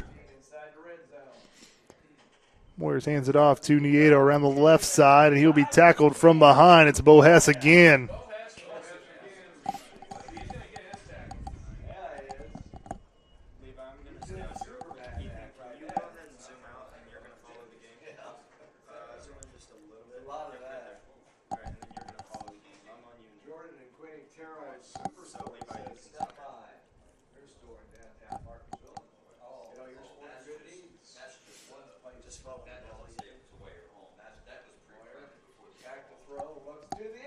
Looking for his man, Beebe. He's got him.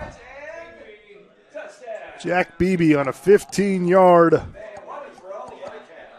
touchdown pass.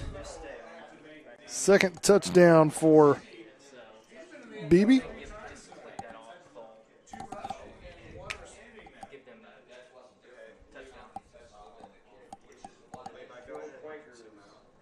$37-0. And now the clock will not stop. It will continue to run unless change possessions or there's a timeout or an injury. So the clock is running right now. Extra point up and good. 38-0. Artesians trail Plainfield Quakers.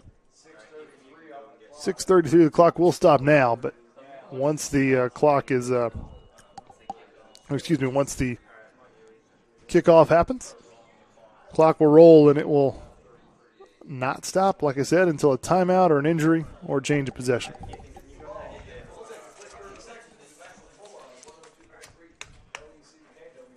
So not the game you want to see if you're a Martinsville fan or a coach. Like I said, it's the final regular season game. Every game means something, but, Artesians and Plainfield both are really not playing for a conference championship. And you just want to get out of this last game healthy so you can go into sectionals at full strength.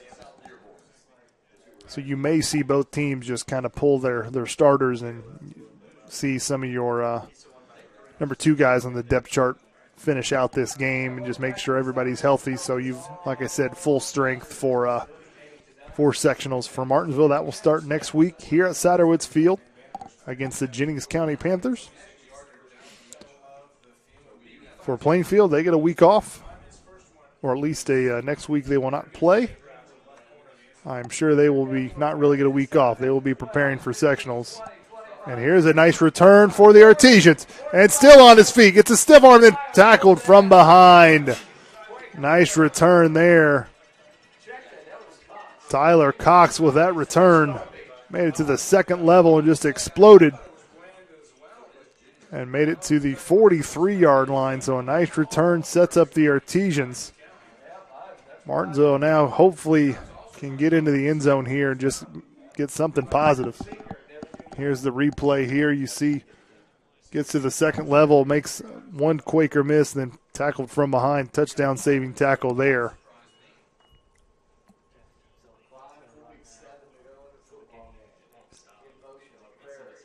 Ooh, and Adkins has trouble with the snap. Now he's going to tuck it. He's got across the 40, so nice job by Adkins to make a what looked like a possible turnover into a positive play.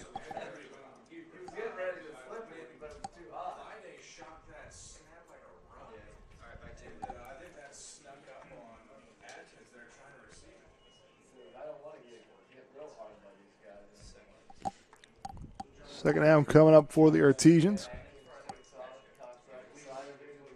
Hands it off to Tyler Cox, still on his feet across the 30, carrying in a couple of Plainfield Quakers with him to the 25, 24-yard line.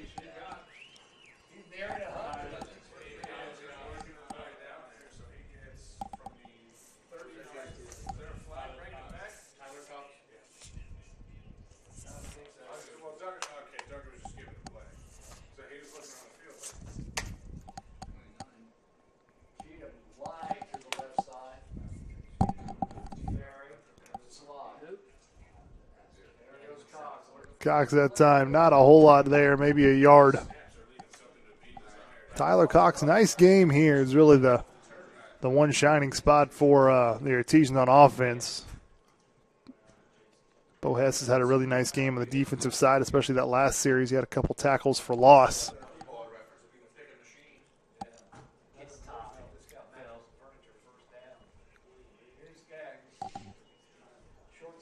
Four minutes to go here in the third quarter.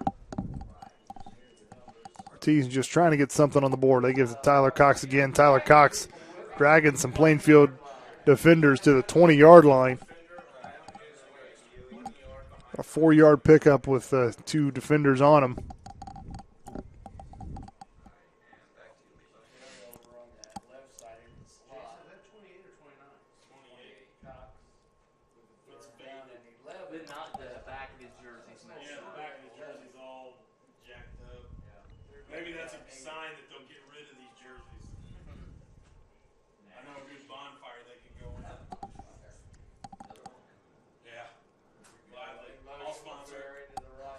Burying the motion.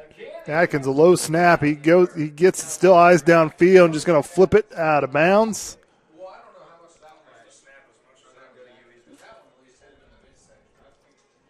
Fourth down, another fourth down for the Artesians, and unfortunately they've just been in too many situations, and honestly right around this same spot. There's two other situations of fourth down right around the 25, 20-yard line, somewhere in between, and Artesians just haven't been able to convert on fourth down and keep the drive going, so put some points on the board. So see if they can change their fortune here on this one.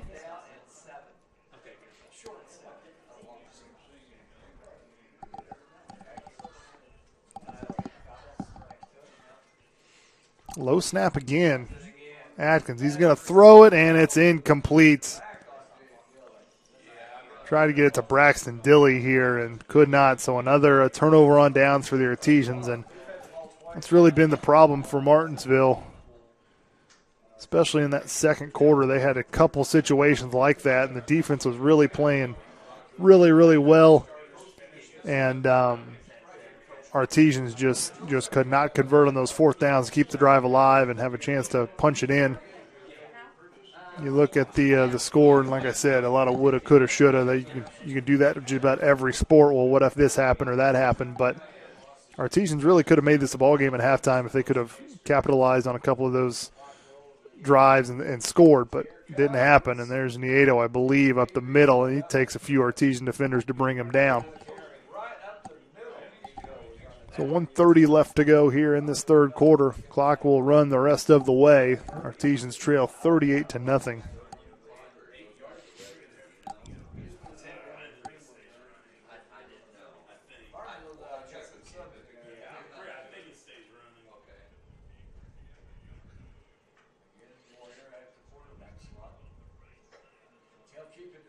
Moyers keeps it himself. He's going to pass it to the right side. Plainfield receiver up the sideline, forced out of bounds near midfield. But we do have a penalty marker back at the 25-yard line. It's a holding against Plainfield, so that will take that play and erase it and move it back.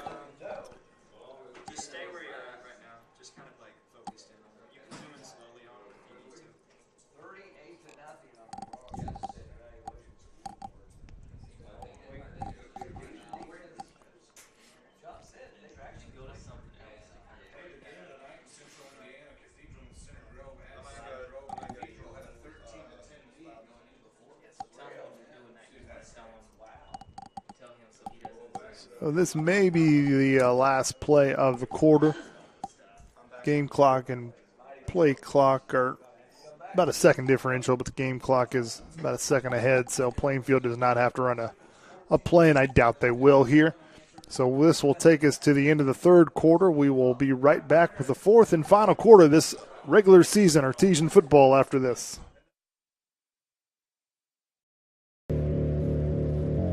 "13,000 feet has a way of testing a man's soul. After all, you were never meant to take on such an endeavor. That long drop is what separates human from superhuman. And here we are, right here, right now." You're good at motivation, we're good at your insurance. Start with Indiana Farm Bureau Insurance and stop knocking on wood. When you hit that water, you're going to want to look for weeds, sunken structures, down trees, stuff like that. And let that breeze tell you where you want to go. Windy days like this, those bait fish will come swimming closer to shore. They'll bring the big boys with them, those bass and those pike.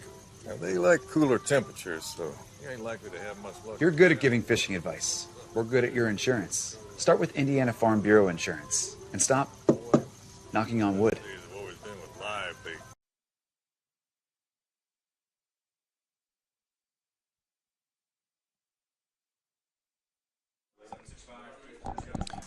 Welcome back, everyone, to WREP 15 Sports and live on the MHS Rewind YouTube channel. Eric Burns here, fourth and final quarter of Martinsville Artesian football regular season.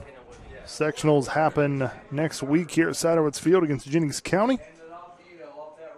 Nieto with it on the right side. A little surprised that Coach Woodard still has his starters in a regular season game that really doesn't mean a whole lot. I would maybe probably have my starters resting on the bench getting ready for sectionals, but Quakers don't have to play next week, so maybe that's what they're kind of thinking. They can have all of next week to kind of rest up and mend any injuries or anything that may have popped up. But you got a 38-0 lead, fourth quarter running clock. I would probably be putting in number 2 guys on the depth chart, and we've got a penalty. Offsides on the Artesians. That's number 3 for them, I believe. They had a couple in the first quarter. Pretty disciplined in the second, third, but just jumped right there.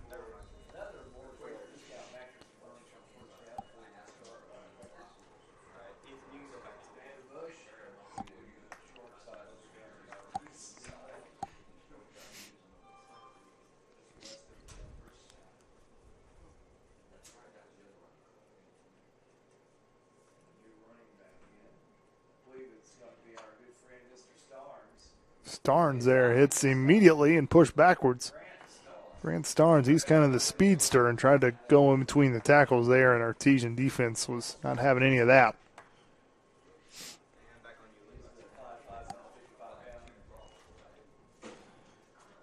So kind of preview the Artesian sectional. Said many times our Artesians will host Jennings County tonight. They will play the winner, if they win, if they beat Jennings County, they will play the winner of South Dearborn and Greenwood. That game is at Greenwood. Moyer, he's going to roll to his left. He's got some space, and then he's going to just run out of bounds and save his body. But yeah, South Dearborn will play at Greenwood. The winner of that game, if Greenwood wins and Martinsville wins, Martinsville would host Greenwood. If South Dearborn wins that game, Martinsville will travel to South Dearborn. On the other side of the bracket, you have 3 very, very talented football teams. And one of the games is 2 of the better teams. It's East Central, who I believe is 8-0, and Silver Creek, who is 7-1 coming into this week's game. That will be a really good football game to watch in the first round. Moyer still looking. He's still got time, being chased by Artesians, and finally just throws it away into the Artesian bench to bring up a 4th down.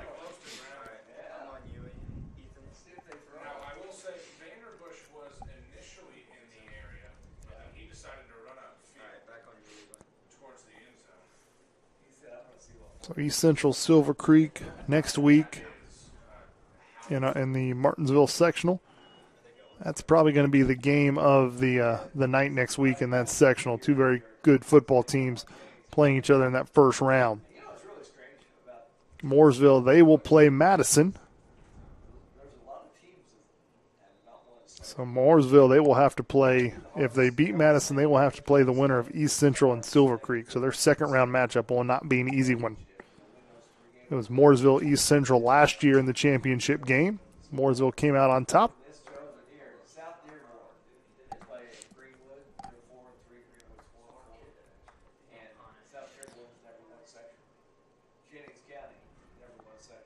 Fair caught there.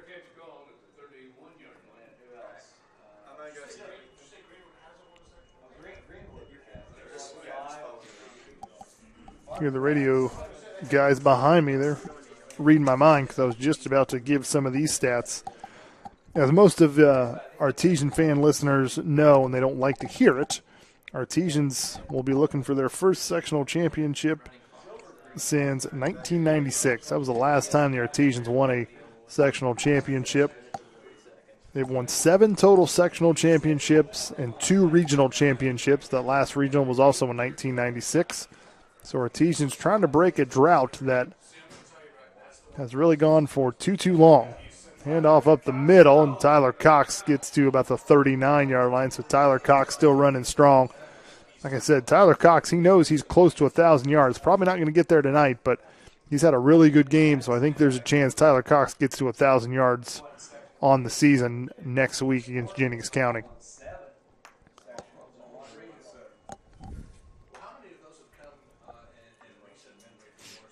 So they're Artesian with 7 sectionals total, 2 regionals, but looking for their first sectional championship since 96.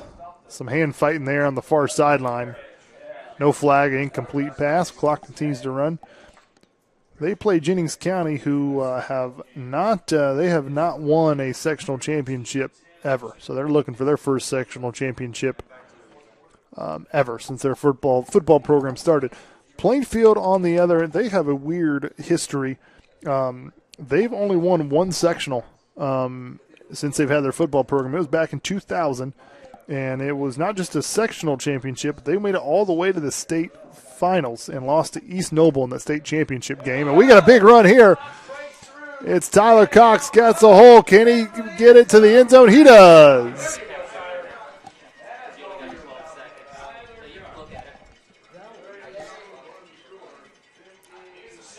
"62-yard touchdown run for Tyler Cox."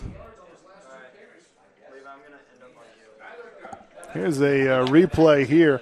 Tyler Cox takes it just right up the middle, makes a couple Plainfield players miss, and then it's a foot race from there on out. And he outruns all 4 of the Plainfield Quakers for the touchdown. And finally, the Artesians are on the board. 38-6, so the extra point coming up. And Tyler Cox with that 62-yard run.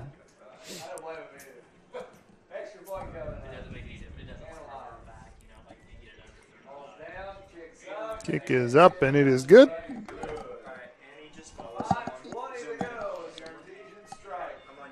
Clock will stop until the kickoff, but Tyler Cox does put the Artesians on the board.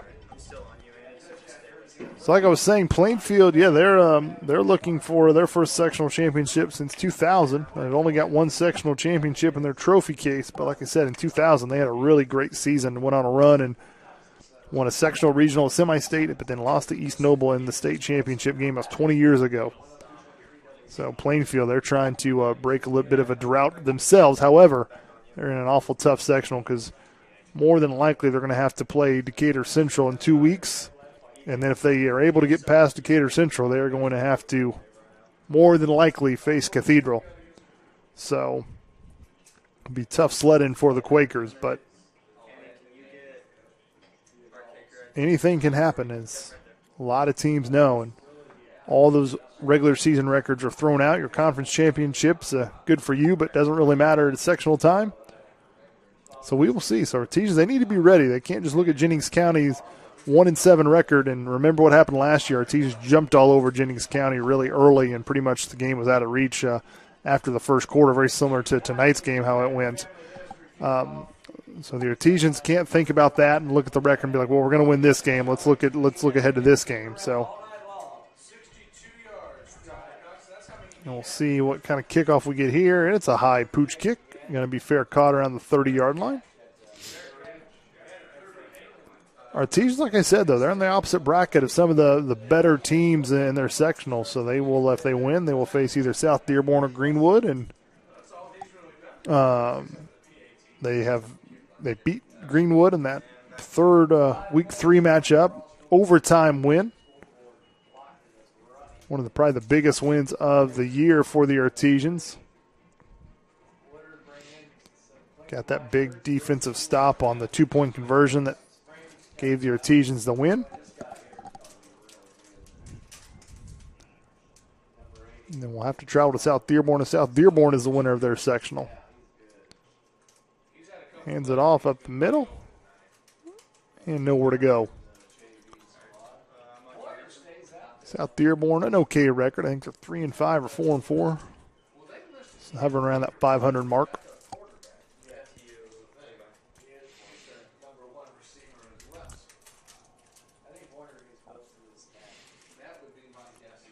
Artesians, the last few years, have had some success in the sectionals. They've gotten some wins, but they just have not been able to get over the hump. They came really, really awfully close 2 years ago with Coach Whitson. Had that really good football team and played Bloomington South in the at Bloomington South in the sectional championship game and lost in double overtime. Had a 14-0 lead and then 21-7 lead, but then Bloomington South came back. Artesians fought in overtime, but then a touchdown catch by Bomba in the end zone ended the game, and the Artesians suffered heartbreak, and their sectional drought continued. But 2 years ago, they were oh so close to getting over that hump. It is a pass and catch by Woodard. Aiden Moyers took a shot. Good to see him up. So Aiden Moyers a little shaken up. The last thing you want to see is your starting quarterback shaken up in a game that's well out of hand. 3 minutes to go here in this game. Artesians, their regular season record will go to 3-6 and 2-5 in the conference. Had a very similar season if you look at how the season went last year for the Artesians and this year, as far as especially how records go. Ooh, what a shot. Bo Hess came in there and met the Starnes, a running back, pushed him back.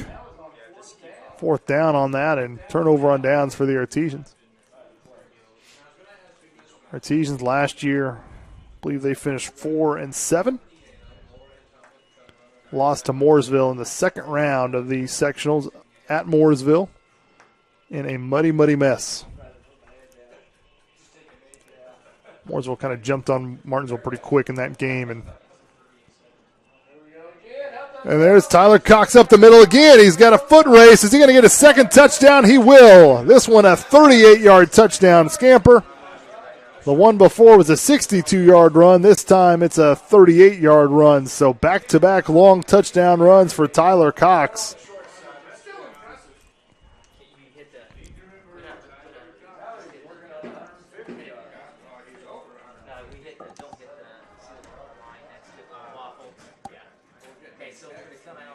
Tyler Cox up the middle there and just able to break one tackle, then outrun those two Plainfield defenders, very similar to his last touchdown where he was able to outrun 4 Plainfield defenders.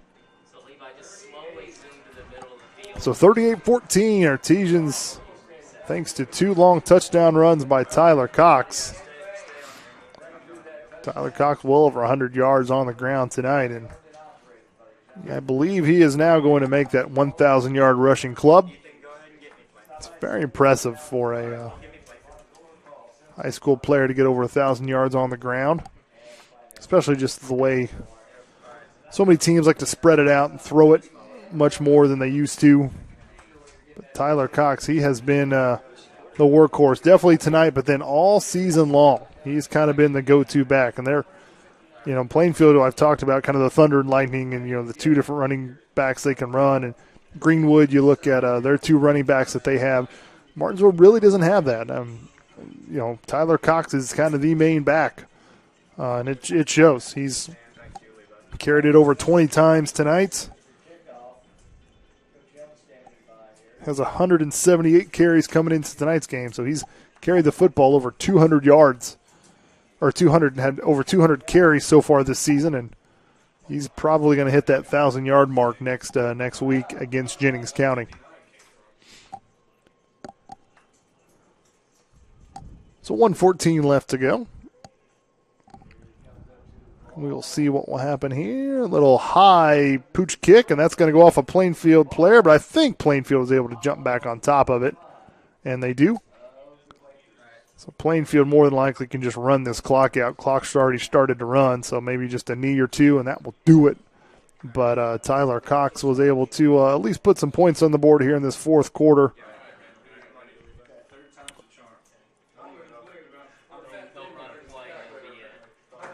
So we thank you for watching live on the MHS Rewind YouTube channel.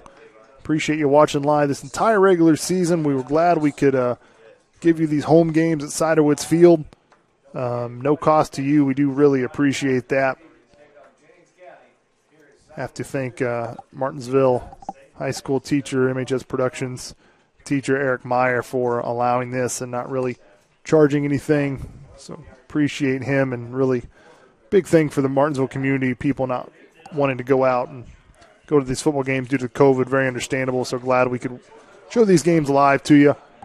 Want to thank all the students who ran camera all this season. We've got one more game for you. It will be next week.